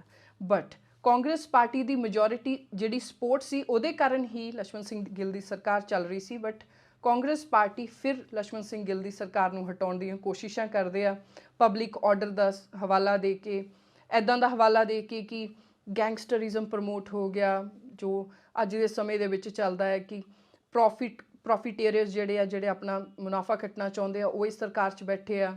ਬਲੈਕ ਮਾਰਕੀਟ ਵੱਧ ਗਈ ਆ, ਮਾਫੀਆ ਵੱਧ ਚੁੱਕਾ ਹੈ। ਪੰਜਾਬ 'ਚ ਸ਼ਰਾਬ ਦਾ ਕਾਰੋਬਾਰ ਜ਼ਿਆਦਾ ਵਧਣ ਦੇ ਵੀ ਇਲਜ਼ਾਮ ਲక్ష్మణ ਸਿੰਘ ਗਿੱਲ 'ਤੇ ਲੱਗੇ, ਕਿਉਂਕਿ ਉਹਨਾਂ ਦੀ ਇੱਕ ਅਪਰੋਚ ਸੀਗੀ ਕਿ ਸ਼ਰਾਬ ਤੋਂ ਰੈਵਨਿਊ ਜਨਰੇਟ ਪੰਜਾਬ ਦੇ ਲਈ ਕਰਨਾ ਜ਼ਰੂਰੀ ਆ, ਟੈਕਸ ਵਧਾ ਦਿੱਤੇ ਗਏ। ਇੱਦਾਂ ਦੇ ਬਹੁਤ ਇਲਜ਼ਾਮ ਲక్ష్మణ ਸਿੰਘ ਗਿੱਲ 'ਤੇ ਲਗਾਏ ਗਏ, ਜਿਵੇਂ ਕਿ ਪੁਲਿਸ ਦੀਆਂ ਟਰਾਂਸਫਰਸ ਇਹਨਾਂ ਨੇ ਆਪਣੀ ਮਰਜ਼ੀ ਦੇ ਨਾਲ ਕੀਤੀਆਂ ਆ, ਇਹ ਦੂਸਰੇ ਦਲਾਂ ਨੂੰ ਦਬਾਉਣ ਦੀ ਕੋਸ਼ਿਸ਼ ਕਰਦੇ ਆ ਵਗੈਰਾ ਵਗੈਰਾ, ਜੋ ਅੱਜ ਵੀ ਆਪਣੇ ਚੱਲਦਾ ਆ। ਇਹੀ ਸੇਮ ਇਸ਼ੂ ਜਿਹੜਾ ਪੋਲੀਟੀਕਲ ਪਾਰਟੀਆਂ ਵੱਲੋਂ ਹਮੇਸ਼ਾ ਦਿਖਾਏ ਜਾਂਦੇ, ਆਪਾਂ ਨੂੰ ਸੁਣਾਏ ਜਾਂਦੇ ਆ। ਸੋ ਕਾਂਗਰਸ ਪਾਰਟੀ ਜਿਨ੍ਹਾਂ ਨੇ ਸਪੋਰਟ ਦੇ ਕੇ ਲక్ష్మణ ਸਿੰਘ ਗਿੱਲ ਦੀ ਸਰਕਾਰ ਬਣਾਈ ਹੁੰਦੀ ਆ, ਉਹੀ ਆਪਣੀ ਸਪੋਰਟ ਨੂੰ ਵਾਪਸ ਖਿੱਚਣ ਦੀਆਂ ਤਿਆਰੀਆਂ ਸ਼ੁਰੂ ਕਰ ਦਿੰਦੇ ਆ। ਲక్ష్మణ ਸਿੰਘ ਗਿੱਲ 2 ਸ਼ਰਤਾਂ ਰੱਖਦੇ ਆ ਕਾਂਗਰਸ ਪਾਰਟੀ ਅੱਗੇ ਕਿ ਤੁਸੀਂ ਮੈਨੂੰ ਸਪੋਰਟ ਰੱਖੋ ਉਨੀ ਦੇਰ ਤੱਕ ਜਿੰਨੀ ਦੇਰ ਤੱਕ ਸ਼੍ਰੋਮਣੀ ਗੁਰਦੁਆਰਾ ਪ੍ਰਬੰਧਕ ਕਮੇਟੀ ਦੇ ਇਲੈਕਸ਼ਨ ਨਹੀਂ ਆ ਜਾਂਦੇ, ਮਤਲਬ ਕਿ 1968 ਤੱਕ ਨਵੰਬਰ ਦੇ, ਕਿ ਮੈਂ ਉਦੋਂ ਫਿਰ ਉਹ ਇਲੈਕਸ਼ਨ ਕੰਟੈਸਟ ਕਰਾਂਗਾ, ਕਿਉਂਕਿ ਉਹ ਅਕਾਲੀ ਦਲ ਸੰਤ ਫਤਿਹ ਸਿੰਘ ਤੋਂ ਟੁੱਟ ਕੇ ਆਏ ਹੁੰਦੇ ਆ, ਉਹਨਾਂ ਦੇ ਵਿਰੁੱਧ ਉਹਨਾਂ ਨੇ ਇਲੈਕਸ਼ਨ ਲੜਨੇ ਹੁੰਦੇ ਆ। ਇਸ ਕਰਕੇ ਉਹਨਾਂ ਨੂੰ ਹੁੰਦਾ ਕਿ ਉਹ ਪ੍ਰੈਜ਼ੀਡੈਂਟਸ਼ਿਪ ਜਾਂ ਉਹ ਜਿਹੜੀ ਪ੍ਰਧਾਨਗੀ SGPC ਦੀ ਉਹ ਮੈਂ ਲੈ ਲੂੰਗਾ, ਫਿਰ ਪਿੱਛੇ ਹੋ ਜਾਊਂਗਾ। ਦੂਸਰੀ ਉਹਨਾਂ ਦੀ ਜਿਹੜੀ ਸ਼ਰਤ ਹੁੰਦੀ ਹੈ ਕਿ ਤੁਸੀਂ ਮੈਨੂੰ ਕਾਂਗਰਸ ਪਾਰਟੀ 'ਚ ਮੈਂ ਆਪਣੀ ਜਨਤਾ ਪਾਰਟੀ ਦੇ ਜਿੰਨੇ ਵੀ ਮੈਂਬਰਸ ਆ ਉਹਨਾਂ ਨੂੰ ਲੈ ਕੇ ਇਹਦੇ ਸ਼ਾਮਲ ਹੋ ਜਾਣਾ, ਪਰ ਤੁਸੀਂ ਪ੍ਰੋਮਿਸ ਕਰੋ ਕਿ ਮੈਂ CM ਕੈਂਡੀਡੇਟ ਹੋਵਾਂਗਾ, ਯਾਨੀ ਕਿ ਲక్ష్మణ ਸਿੰਘ ਗਿੱਲ ਹੀ ਅੱਗੇ CM ਹੋਣਗੇ, ਦੁਬਾਰਾ ਰੀਇਲੈਕਟ ਕੀਤੇ ਜਾਣਗੇ। But Congress party the motive ਜਿਹੜਾ ਸੀ ਉਹੀ ਸੀ ਕਿ ਉਹਨਾਂ ਨੇ ਆਪਣੀ ਸਰਕਾਰ ਬਣਾਉਣੀ ਆ। ਸੋ ਉਹ ਇਸ ਚੀਜ਼ ਲਈ ਅਗਰੀ ਨਹੀਂ ਹੁੰਦੇ ਐਂਡ ਅਲਟੀਮੇਟਲੀ ਜਿਹੜੇ ਇਹ ਲక్ష్మణ ਸਿੰਘ ਗਿੱਲ ਦੀ ਸਰਕਾਰ ਆ, ਉਹਨੂੰ ਵੀ ਕਾਂਗਰਸ ਪਾਰਟੀ ਆਪਣੀ ਉਹਨਾਂ ਤੋਂ ਸਪੋਰਟ ਵਾਪਿਸ ਖਿੱਚ ਲੈਂਦੀ ਹੈ। ਔਰ ਅਗਸਤ 1968 ਦੇ ਵਿੱਚ ਲక్ష్మణ ਸਿੰਘ ਗਿੱਲ ਅਸਤੀਫਾ ਦੇ ਦਿੰਦੇ ਆ। ਸੋ ਪਹਿਲੇ ਜਿਹੜੇ CM ਰਹੇ ਉਹ 8 ਮਹੀਨੇ ਰਹੇ, ਔਰ ਜਿਹੜੇ ਅਗਲੇ CM ਸੀ ਜਿਹੜੀ ਕਾਂਗਰਸ ਸਪੋਰਟ ਨਾਲ ਬਣੇ ਸੀ, ਉਹ ਸਿਰਫ 9 ਮਹੀਨੇ ਸਰਕਾਰ ਚਲਾ ਪਾਏ। ਹੁਣ ਇਸ ਤੋਂ ਬਾਅਦ ਕੀ ਹੁੰਦਾ ਹੈ ਕਿ ਪੰਜਾਬ ਦੇ ਵਿੱਚ ਪ੍ਰੈਜ਼ੀਡੈਂਟ ਰੂਲ ਲਾ ਦਿੱਤਾ ਜਾਂਦਾ। ਅਗਸਤ 1968 ਤੋਂ ਫੈਬਰੂਰੀ 1969 ਤੱਕ ਪੰਜਾਬ 'ਚ ਗਵਰਨਰੀ ਰਾਜ ਲੱਗਿਆ ਰਹਿੰਦਾ। ਹੁਣ ਜਦੋਂ ਗਵਰਨਰੀ ਰਾਜ ਲੱਗਦਾ, ਪ੍ਰੈਜ਼ੀਡੈਂਟ ਰੂਲ ਲੱਗਦਾ ਪੰਜਾਬ 'ਚ, ਤਾਂ ਇੱਕ ਖਬਰਾਂ ਦੀਆਂ ਉਸ ਟਾਈਮ ਦੀਆਂ ਜਦੋਂ ਆਪਾਂ ਨਿਕਲਵਾਉਂਦੇ ਹਾਂ ਨਿਊਜ਼ਪੇਪਰ, ਤਾਂ ਉਹ 'ਚ ਲਿਖਿਆ ਜਾਂਦਾ ਕਿ ਜਿਹੜੀਆਂ ਬਾਕੀ ਪਾਰਟੀਆਂ ਸੀ ਇਨਕਲੂਡਿੰਗ ਕਾਂਗਰਸ, ਜਿਨ੍ਹਾਂ ਨੇ ਸਪੋਰਟ ਦੇ ਕੇ ਉਹ ਸਰਕਾਰ ਬਣਾਈ ਸੀ, ਉਹੀ ਕਹਿ ਰਹੇ ਕਿ ਲੱਡੂ ਵੰਡ ਰਹੇ ਨੇ, ਇੱਦਾਂ ਦੀਆਂ ਕਹਿ ਰਹੇ ਇਹ ਪੰਜਾਬ ਦੇ ਲਈ ਆਜ਼ਾਦੀ ਦਾ ਦਿਨ ਹੈ, ਲਿਬਰੇਸ਼ਨ ਡੇ ਹੈ, ਐਂਡ ਇਹ ਕਹਿ ਰਹੇ ਕਿ ਥੈਂਕਸ ਗਿਵਿੰਗ ਡੇ ਹੈ, ਕਿ ਇੰਨੀ ਕਰਪਟ ਐਂਡ ਭ੍ਰਸ਼ਟ ਸਰਕਾਰ ਐਂਡ ਹੋਰ ਤਰ੍ਹਾਂ ਦੇ ਇੱਦਾਂ ਦੇ ਇਲਜ਼ਾਮ ਜੋ ਵੀ ਆਪਾਂ ਸਮਝ ਸਕਦੇ ਹਾਂ ਕੀ ਹੋ ਸਕਦੇ ਆ, ਉਹ ਲਗਾ ਕੇ ਖੁਸ਼ੀ ਮਨਾਈ ਗਈ ਸੀ ਕਿ ਲక్ష్మణ ਸਿੰਘ ਗਿੱਲ ਦੀ ਸਰਕਾਰ ਟੁੱਟੀ ਔਰ ਗਵਰਨਰੀ ਰਾਜ ਆਇਆ। ਉਸ ਟਾਈਮ ਦੇ ਹੋਮ ਮਿਨਿਸਟਰ YB ਚਵਨ ਵੱਲੋਂ ਇਹ ਕਿਹਾ ਗਿਆ ਕਿ ਪੰਜਾਬ ਜਿਹੜਾ ਆ ਇਹਦੀ ਇਨਹੈਰੀਟੈਂਸ ਦੇ ਵਿੱਚ, ਇਹਦੀ ਵਿਰਾਸਤ 'ਚ ਹੀ ਇਹਨੂੰ ਇਹ ਚੀਜ਼ ਮਿਲੀ ਆ ਕਿ ਇਨਸਟੇਬਿਲਿਟੀ, ਇਸ ਕਰਕੇ ਇੱਥੇ ਪ੍ਰੈਜ਼ੀਡੈਂਟ ਰੂਲ ਲਾ ਦੇਣਾ ਚਾਹੀਦਾ ਸੀ। ਬਟ ਉਹੀ ਫਿਰ ਇਹੀ ਗੱਲ, ਜੋ ਮੇਨ ਮਕਸਦ ਆਪਣਾ ਗੱਲ ਕਰਨ ਦਾ ਇਹੀ ਹੈ ਕਿ ਇੱਕ ਪਾਸੇ ਹੈ ਜਿਹੜਾ ਜਿਹੜੇ ਮਤਦਾਨ ਹੁੰਦਾ ਆ ਉਹਨਾਂ ਦਾ ਜਿਹੜਾ ਮੈਂਡੇਟ ਆਉਂਦਾ, ਦੂਸਰੇ ਪਾਸੇ ਆ ਦਿੱਲੀ ਦਾ ਹੁਕਮ ਜੋ ਪੰਜਾਬ 'ਤੇ ਥੋਪ ਦਿੱਤਾ ਜਾਂਦਾ। ਸੋ ਜਿਹੜਾ ਇਹ YB ਚਵਨ ਵੱਲੋਂ ਉਸ ਟਾਈਮ ਦੇ ਹੋਮ ਮਿਨਿਸਟਰ ਵੱਲੋਂ ਕਿਹਾ ਗਿਆ ਕਿ ਪੰਜਾਬ ਦੀ ਵਿਰਾਸਤ ਦੇ ਵਿੱਚ ਇਨਸਟੇਬਿਲਿਟੀ ਮਿਲੀ ਹੈ, ਇਸ ਕਰਕੇ ਪ੍ਰੈਜ਼ੀਡੈਂਟ ਰੂਲ ਲਾਉਣਾ ਹੀ ਚਾਹੀਦਾ ਸੀ। ਇਹ ਚੀਜ਼ਾਂ ਤੋਂ ਲੱਗਦਾ ਨਹੀਂ ਕਿ ਇਹ ਪ੍ਰੈਜ਼ੀਡੈਂਟ ਰੂਲ ਇਸ ਕਰਕੇ ਲਗਾਇਆ ਗਿਆ ਕਿ ਪੰਜਾਬ ਦੇ ਵਿੱਚ ਕੋਈ ਇਨਸਟੇਬਿਲਿਟੀ ਸੀ ਜਾਂ ਕਿਸੇ ਤਰ੍ਹਾਂ ਦੀ ਕੋਈ ਇਨਸਟੇਬਿਲਿਟੀ ਹੋ ਚੁੱਕੀ ਸੀ। ਇਹ ਸਿਰਫ ਔਰ ਸਿਰਫ ਇਸ ਕਾਂਗਰਸ ਦਾ ਔਰ ਬਾਕੀ ਦਲਾਂ ਦਾ ਆਪਸ ਦੇ ਵਿੱਚ ਜੋ ਖਿੱਚੋਤਾਣ ਸੀ, ਸਿਰਫ ਉਹੀ ਸੀ। ਸੋ ਇਹਦੇ ਲਈ ਪੂਰੇ ਪੰਜਾਬ ਦੀ ਵਿਰਾਸਤ ਦੇ ਵਿੱਚ ਇਨਸਟੇਬਿਲਿਟੀ ਕਾਰਨ ਬਿਲਕੁਲ ਨਹੀਂ ਸੀ। ਹੁਣ ਇਹ ਪ੍ਰੈਜ਼ੀਡੈਂਟ ਰੂਲ ਜਿਹੜਾ ਲੱਗਾ, ਇੱਥੇ ਕਾਂਗਰਸ ਪਾਰਟੀ ਆਪਣੀ ਸਰਕਾਰ ਵੀ ਬਣਾ ਸਕਦੀ ਸੀ, ਪਰ ਕਾਂਗਰਸ ਪਾਰਟੀ ਨੇ ਸਰਕਾਰ ਕਿਉਂ ਨਹੀਂ ਬਣਾਈ? ਕਿਉਂਕਿ ਕਾਂਗਰਸ ਪਾਰਟੀ ਦੇ ਆਪਣੇ ਅੰਦਰ ਬਹੁਤ ਧੜੇ ਬਣੇ ਹੋਏ ਸੀ ਔਰ ਕਾਂਗਰਸ ਹਾਈ ਕਮਾਂਡ ਜਿਹੜੀ ਪੰਜਾਬ ਦੀ ਕਾਂਗਰਸ ਹੈ ਸ਼ੁਰੂ ਤੋਂ ਸੈਂਟਰ ਤੋਂ ਹੀ ਚੱਲਦੀ ਆ ਰਹੀ ਹੈ, ਦਿੱਲੀ ਤੋਂ ਹੀ ਚੱਲਦੀ ਆ ਰਹੀ। ਸੋ ਹਾਈ ਕਮਾਂਡ ਜਿਹੜੀ ਆ ਉਹਨਾਂ ਨੂੰ ਪਤਾ ਸੀ ਕਿ ਇਹਦੇ ਜਿਹੜੇ ਧੜੇ ਆ ਇਹ ਸਰਕਾਰ ਨਹੀਂ ਚਲਾ ਪਾਉਣਗੇ ਔਰ ਇਹ 'ਚੋਂ ਹੋਰ ਵੀ ਬਹੁਤ ਬਾਗੀ ਨਿਕਲ ਆਉਣਗੇ, ਹੋਰ ਵੀ ਬਹੁਤ ਜਿਹੜੇ ਡਿਫੈਕਟਰਸ ਆ, ਦਲ ਬਦਲੂ ਆ, ਉਹ ਵੀ ਹੋਣਗੇ। ਸੋ ਸਾਡੀ ਸਰਕਾਰ ਸਟੇਬਲ ਨਹੀਂ ਚੱਲ ਪਾਏਗੀ। ਸੋ ਪ੍ਰੈਜ਼ੀਡੈਂਟ ਰੂਲ ਲਾ ਦਿੱਤਾ ਗਿਆ। ਸੋ ਪ੍ਰੈਜ਼ੀਡੈਂਟ ਰੂਲ ਵੀ ਇੱਕ ਤਰ੍ਹਾਂ ਨਾਲ ਕਾਂਗਰਸ ਦਾ ਹੀ ਰੂਲ ਸੀ ਕਿਉਂਕਿ ਸੈਂਟਰ ਦੇ ਵਿੱਚ ਕਾਂਗਰਸ ਦੀ ਸਰਕਾਰ ਸੀ। ਪਰ ਇੱਥੇ ਜਿਹੜਾ ਪੋਪੂਲਰ ਮੈਂਡੇਟ ਸੀ, ਜਿਹੜਾ ਲੋਕਾਂ ਦਾ ਲੋਕਤੰਤਰਿਕ ਢੰਗ ਦੇ ਨਾਲ ਦਿੱਤਾ ਹੋਇਆ ਫੈਸਲਾ ਸੀ, ਉਹਦੀ ਇਨਸਲਟ ਸੀ ਇਹ ਜਿਹੜਾ ਗਵਰਨਰੀ ਰਾਜ ਪੰਜਾਬ ਦੇ ਵਿੱਚ ਹਮੇਸ਼ਾ ਤੋਂ ਲੱਗਦਾ ਆ ਰਿਹਾ। 1966 ਤੋਂ ਪਹਿਲਾਂ ਵੀ ਲੱਗਿਆ। ਪੰਜਾਬ ਪਹਿਲਾ ਸੂਬਾ ਸੀ ਆਜ਼ਾਦ ਭਾਰਤ ਦਾ ਜਿੱਥੇ ਪ੍ਰੈਜ਼ੀਡੈਂਟ ਰੂਲ ਲੱਗਿਆ ਔਰ 1966 ਤੋਂ ਬਾਅਦ ਵੀ 8 ਮਹੀਨੇ ਇੱਕ ਚੀਫ ਮਿਨਿਸਟਰ ਰਹਿੰਦਾ, 9 ਮਹੀਨੇ ਇੱਕ ਰਹਿੰਦਾ, ਉਸ ਤੋਂ ਬਾਅਦ ਪ੍ਰੈਜ਼ੀਡੈਂਟ ਰੂਲ ਥੋਪ ਦਿੱਤਾ ਜਾਂਦਾ। ਸੋ ਇਟ ਇਜ਼ ਜਿਹੜੀ ਪਾਰਲੀਮੈਂਟਰੀ ਡੈਮੋਕ੍ਰੇਸੀ ਆ ਉਹਦੀ ਜੜ ਨੂੰ ਖੋਖਲਾ ਕਰਨ ਵਾਲਾ ਇਹ ਪ੍ਰੈਜ਼ੀਡੈਂਟ ਰੂਲ ਹੁੰਦਾ ਹੈ। ਚਾਹੇ ਇਹਦੇ ਵਿੱਚ ਐਡਮਿਨਿਸਟ੍ਰੇਸ਼ਨ ਹੋ ਸਕਦਾ ਬਹੁਤ ਵਧੀਆ ਢੰਗ ਨਾਲ ਚੱਲਦੀ ਹੋਵੇ, ਬਟ ਦ ਪੁਆਇੰਟ ਇਜ਼ ਕਿ ਅਗਰ ਪਾਰਲੀਮੈਂਟਰੀ ਡੈਮੋਕ੍ਰੇਸੀ ਹੈ ਤਾਂ ਫਿਰ ਇਹੋ ਜਿਹੀਆਂ ਚੀਜ਼ਾਂ ਦੇ ਸੂਬੇ ਦੇ ਫੈਡਰਲ ਸਿਸਟਮ 'ਤੇ ਉਹਨੂੰ ਕਮਜ਼ੋਰ ਕਰਨ ਦੇ ਲਈ ਜਾਂ ਲੋਕਾਂ ਦੇ ਮਤ ਨੂੰ ਕਮਜ਼ੋਰ ਕਰਨ ਦੇ ਲਈ ਕਿਉਂ ਥੋਪਣੀਆਂ। ਸੋ ਕਾਂਗਰਸ ਪਾਰਟੀ ਆਪਣੀ ਅੰਦਰਲੇ ਧੜੇਬਾਜ਼ੀਆਂ ਕਰਕੇ ਇਲੈਕਸ਼ਨ ਆਪਣੀ ਸਰਕਾਰ ਨਹੀਂ ਬਣਾਉਂਦੀ। ਹੁਣ ਅੱਗੇ ਗੱਲ ਪੋਸਟਪੋਨ ਹੋ ਜਾਂਦੀ ਆ 1969 ਦੇ ਇਲੈਕਸ਼ਨਸ 'ਤੇ। ਇਹਨਾਂ ਇਲੈਕਸ਼ਨਾਂ ਦੇ ਵਿੱਚ ਵੀ ਕਿਸੇ ਵੀ ਪਾਰਟੀ ਨੂੰ ਬਹੁਮਤ ਨਹੀਂ ਮਿਲਦਾ। ਮਤਲਬ ਕਿ 1967 ਦੀਆਂ ਚੋਣਾਂ ਹੁੰਦੀਆਂ, ਉਹਦੇ ਵਿੱਚ ਵੀ ਕਿਸੇ ਨੂੰ ਬਹੁਮਤ ਇੱਕ ਨਹੀਂ ਮਿਲਦਾ। ਇਸ ਕਰਕੇ ਗੱਠਜੋੜਾਂ ਦੀ ਸਰਕਾਰਾਂ ਬਣਦੀਆਂ ਜਿਹਦੇ ਵਿੱਚ ਇੱਕ ਮੁੱਖ ਮੰਤਰੀ 8 ਮਹੀਨੇ ਚੱਲਦਾ, ਇੱਕ 9 ਮਹੀਨੇ ਚੱਲਦਾ ਔਰ ਫਿਰ ਗਵਰਨਰੀ ਰਾਜ ਥੋਪ ਦਿੱਤਾ ਜਾਂਦਾ। ਉਸ ਤੋਂ ਬਾਅਦ ਵਾਲੀਆਂ ਜਿਹੜੀਆਂ ਇਲੈਕਸ਼ਨ 1969 'ਚ ਵਾਲੀਆਂ ਹੋਈਆਂ, ਇਹਦੇ ਵਿੱਚ ਵੀ ਇੱਕ ਵੀ ਪਾਰਟੀ ਨੂੰ ਕੋਈ ਬਹੁਮਤ ਨਹੀਂ ਮਿਲਦਾ, ਮੈਜੋਰਿਟੀ ਦੀ ਸਰਕਾਰ ਫਿਰ ਨਹੀਂ ਬਣਦੀ। ਪਰ ਇਹਦੇ ਵਿੱਚ ਦੇਖਣ ਵਾਲੀ ਗੱਲ ਹੈ ਕਿ ਜਿਹੜੀ ਕਾਂਗਰਸ ਪਿਛਲੀਆਂ ਚੋਣਾਂ 67 ਦੀਆਂ ਚੋਣਾਂ 'ਚ 47 ਸੀਟਾਂ ਲੈਂਦੀ ਆ, ਉਹ ਇਹਨਾਂ ਚੋਣਾਂ ਦੇ ਵਿੱਚ 38 ਦੇ ਆਸੇ-ਪਾਸੇ ਹੀ ਸਿਮਟ ਕੇ ਰਹਿ ਜਾਂਦੀ ਹੈ। ਪਰ ਸਭ ਤੋਂ ਵੱਡੀ ਪਾਰਟੀ ਜਿਹੜੀ ਇਹਦੇ 'ਚੋਂ ਇਮਰਜ ਹੁੰਦੀ ਹੈ ਉਹ ਹੈ ਅਕਾਲੀ ਦਲ। ਅਕਾਲੀ ਦਲ ਇਹਦੇ ਵਿੱਚ 44 ਸੀਟਾਂ ਜਿੱਤਦੀ ਹੈ ਔਰ ਬਾਕੀ ਜਨਸੰਘ ਵੀ ਕੁਝ ਸੀਟਾਂ ਜਿੱਤਦਾ ਤੇ ਜਿਹੜਾ ਕਮਿਊਨਿਸਟ ਪਾਰਟੀ ਐਂਡ ਹੋਰ ਵੀ ਜਿਹੜੇ ਇੰਡੀਪੈਂਡੈਂਟ ਕੈਂਡੀਡੇਟ ਹੁੰਦੇ ਆ। ਹੁਣ ਇਹਦੇ ਵਿੱਚ ਅਕਾਲੀ ਦਲ ਇੱਕ ਵੱਡੀ ਪਾਰਟੀ ਬਣ ਕੇ ਕਿਵੇਂ ਉੱਭਰੀ? ਕਿਉਂਕਿ ਅਕਾਲੀ ਦਲ ਨੇ ਇੱਕ ਵਾਰੀ ਸਵਾਦ ਦੇਖ ਲਿਆ ਹੁੰਦਾ ਸਰਕਾਰ ਬਣਾਉਣ ਦਾ। ਸੋ ਸਰਕਾਰ ਬਣਾਉਣ ਦਾ, ਪਾਵਰ 'ਚ ਰਹਿਣ ਦਾ, ਸੱਤਾ ਦਾ ਨਿੱਘ ਲੈਣ ਦਾ ਜਿਹੜਾ ਇੱਕ ਚਸਕਾ ਹੀ ਕਹਿ ਸਕਦੇ, I think that would be a better word to describe, ਉਹ ਪੈ ਚੁੱਕਾ ਸੀ ਅਕਾਲੀ ਦਲ ਨੂੰ। ਸੋ ਅਕਾਲੀ ਦਲ ਕੀ ਕਰਦਾ ਹੈ ਕਿ ਪ੍ਰੀ ਪੋਲ ਅਲਾਇੰਸ, ਪਹਿਲੀ ਵਾਰੀ ਪ੍ਰੀ ਪੋਲ ਅਲਾਇੰਸ ਕਰ ਲੈਂਦਾ। ਜਿਹੜੇ ਦੋ ਅਕਾਲੀ ਦਲ ਦੇ ਧੜੇ ਹੁੰਦੇ, ਇੱਕ ਸੰਤ ਫਤਿਹ ਸਿੰਘ ਔਰ ਇੱਕ ਮਾਸਟਰ ਤਾਰਾ ਸਿੰਘ, ਉਹ ਦੋਨੋਂ ਇਲੈਕਸ਼ਨਸ ਤੋਂ ਪਹਿਲਾਂ ਇੱਕ ਹੋ ਜਾਂਦੇ ਆ। ਮਤਲਬ ਕਿ ਹੁਣ ਸਿਰਫ ਇੱਕ ਅਕਾਲੀ ਦਲ ਰਹਿ ਗਿਆ ਸੀ। ਸੋ ਅਕਾਲੀ ਦਲ ਜਿਹੜਾ ਉਹ ਸਿੱਖਾਂ ਦੀ ਪਾਰਟੀ, ਆਪਾਂ ਸਾਰੇ ਜਾਣਦੇ। ਉਸ ਸਮੇਂ ਦੇ ਵਿੱਚ ਤਾਂ ਉਹਨਾਂ ਦਾ ਸੰਵਿਧਾਨ ਵੀ ਸੈਕੂਲਰ ਨਹੀਂ ਸੀ। ਸੋ ਅਕਾਲੀ ਦਲ ਪੇਂਡੂ ਖੇਤਰ ਦੇ ਵਿੱਚ ਇੱਕ ਆਪਾਂ ਅੱਜ ਦੀ ਡੇਟ 'ਚ ਵੀ ਗੱਲ ਕਰਦੇ ਹਾਂ ਨਾ ਕਿ ਜੱਟ ਵੋਟ ਜਿਹੜਾ ਆ ਉਹ ਅਕਾਲੀ ਦਲ ਦਾ ਆ, ਜੱਟ ਸਿੱਖ ਵੋਟ ਜਿਹੜਾ। ਸੋ ਇਹ ਜਿਹੜਾ ਜੱਟ ਸਿੱਖ ਵੋਟ ਬੈਂਕ ਆ, ਇਹ ਅਕਾਲੀ ਦਲ ਦੇ ਨਾਲ 1969 ਦੀਆਂ ਚੋਣਾਂ ਦੇ ਵਿੱਚ ਜੁੜਿਆ, ਜਦੋਂ ਅਕਾਲੀ ਦਲ ਇੱਕ ਪਾਰਟੀ ਬਣ ਕੇ ਸਿੱਖ ਡੋਮੀਨੇਟਡ ਐਂਡ ਵਨ ਪਾਰਟੀ ਬਣ ਕੇ ਉੱਭਰੀ, ਜਿਹਦੇ ਨਾਲ ਜਿੰਨੇ ਵੀ ਸਿੱਖ ਲੈਂਡਲੋਰਡ ਸੀ ਜਾਂ ਜਿਹੜੇ ਜ਼ਮੀਨਾਂ ਤੋਂ ਬਿਨਾਂ ਲੋਕ ਸੀ, ਉਹ ਵੀ ਜਿਹੜੇ ਅਕਾਲੀ ਦਲ ਦੇ ਪੱਕੇ ਵੋਟਰ ਬਣ ਗਏ। ਉਹ ਅੱਜ ਤੱਕ ਚੱਲੇ ਆਉਂਦੇ ਨੇ। ਜਿਹੜੇ ਲੋਕ ਕਹਿੰਦੇ ਅਸੀਂ ਤਾਂ ਸਾਡਾ ਤਾਂ ਦਾਦਾ ਪੜਦਾਦੇ ਵੀ ਅਕਾਲੀ ਸੀ, ਸੋ ਇੱਥੋਂ ਹੀ ਚੱਲਿਆ ਆ ਰਿਹਾ। ਉਸ ਤੋਂ ਬਾਅਦ ਨਾਲ ਹੀ ਅਕਾਲੀ ਦਲ ਜਨਸੰਘ ਦੇ ਨਾਲ ਅਲਾਇੰਸ ਕਰਦੇ ਆ। ਜਨਸੰਘ ਜਿਹੜੀ ਹੈ ਉਹ ਬਾਅਦ ਵਿੱਚ ਬੀਜੇਪੀ ਬਣਦੀ, ਆਪਾਂ ਜਾਣਦੇ ਹਾਂ। ਸੋ ਜਨਸੰਘ ਜਿਹੜੀ ਸੀ ਉਹਦਾ ਜਿਹੜਾ ਵੋਟ ਬੈਂਕ ਸੀ ਉਹ ਹਿੰਦੂ ਵੋਟ ਬੈਂਕ ਸੀ।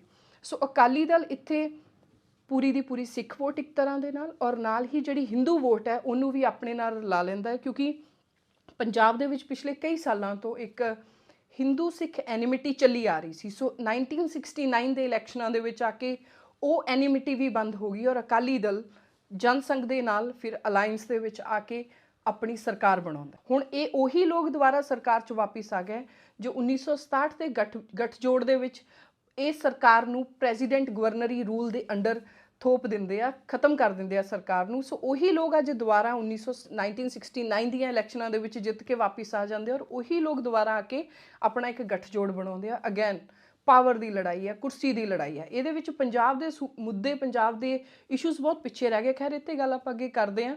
ਸੋ ਪਰ ਫਿਰ ਵੀ ਜਿਹੜੀ ਸਰਕਾਰ ਬਣਦੀ ਹੈ ਔਰ ਸਿਰਫ ਪੇਪਰ ਥਿਨ ਵੇਫਰ ਥਿਨ ਸਰਕਾਰ ਬਣਦੀ ਹੈ, ਇੰਨੀ ਕਿ ਮੈਜੋਰਿਟੀ ਹੁੰਦੀ ਆ 53 ਸੀਟਾਂ ਵਾਲੀ ਸਰਕਾਰ ਬਣਦੀ ਜਿਹਦੇ ਵਿੱਚ ਕਮਿਊਨਿਸਟ, ਜਨਸੰਘ ਐਂਡ ਅਕਾਲੀਜ਼ ਹੁੰਦੇ ਆ।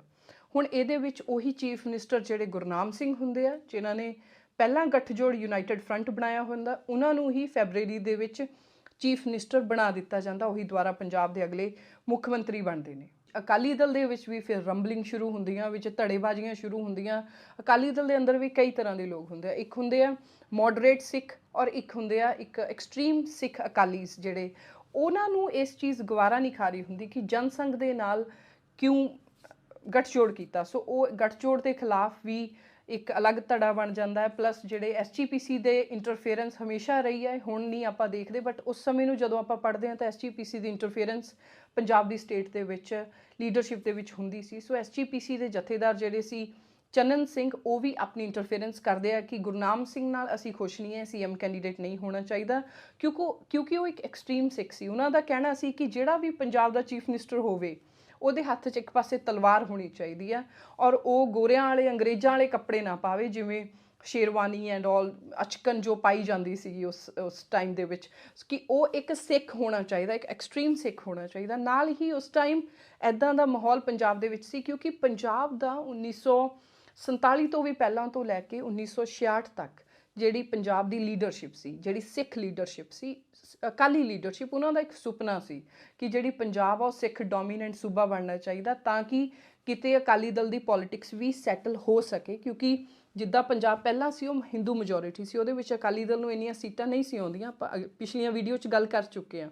ਸੋ ਜਿਹੜੀ ਕਿਤੇ ਨਾ ਕਿਤੇ ਪੰਜਾਬੀ ਬੋਲਦੇ ਸੂਬੇ ਦੇ ਪਿੱਛੇ ਸਿੱਖ ਸੂਬਾ ਬਣਾਉਣ ਦੀ ਮਨਸ਼ਾ ਤਾਂ ਅਕਾਲੀ ਦਲ ਔਰ ਅਕਾਲੀ ਦਲ ਲੀਡਰਸ ਦੀ ਵਿੱਚੋਂ ਕਈਆਂ ਦੀ ਸੀਗੀ। ਸੋ ਇਹ ਜਿਹੜੀ ਚੀਜ਼ਾਂ ਇੱਕ ਤਰ੍ਹਾਂ ਨਾਲ ਸਿਸਟਮ ਦੇ ਵਿੱਚ ਕੰਮ ਕਰਦੇ ਬਿਊਰੋਕਰੇਟਸ ਜਾਂ ਸਰਕਾਰੀ ਨੌਕਰੀਆਂ ਵਾਲੇ ਲੋਕਾਂ ਦੇ ਉੱਤੇ, ਜਿੱਦਾਂ ਸੰਤ ਚੰਨਨ ਸਿੰਘ ਦੀ ਇੱਕ ਇਨਸੀਡੈਂਟ ਮੈਂ ਪੜ੍ਹ ਰਹੀ ਸੀ ਕਿ ਉਹਨਾਂ ਨੇ ਕਿਹਾ ਵੀ ਸਰਕਾਰੀ ਕੰਮ ਕਰਨ ਵਾਲਿਆਂ ਨੂੰ ਕਿ ਤੁਸੀਂ ਦਾੜੀ ਵਧਾਓ, ਪੱਗ ਬੰਨਿਆ ਕਰੋ, ਸਿੱਖੀ ਸਿਧਾਂਤਾਂ ਨੂੰ ਫੋਲੋ ਕਰਿਆ ਕਰੋ।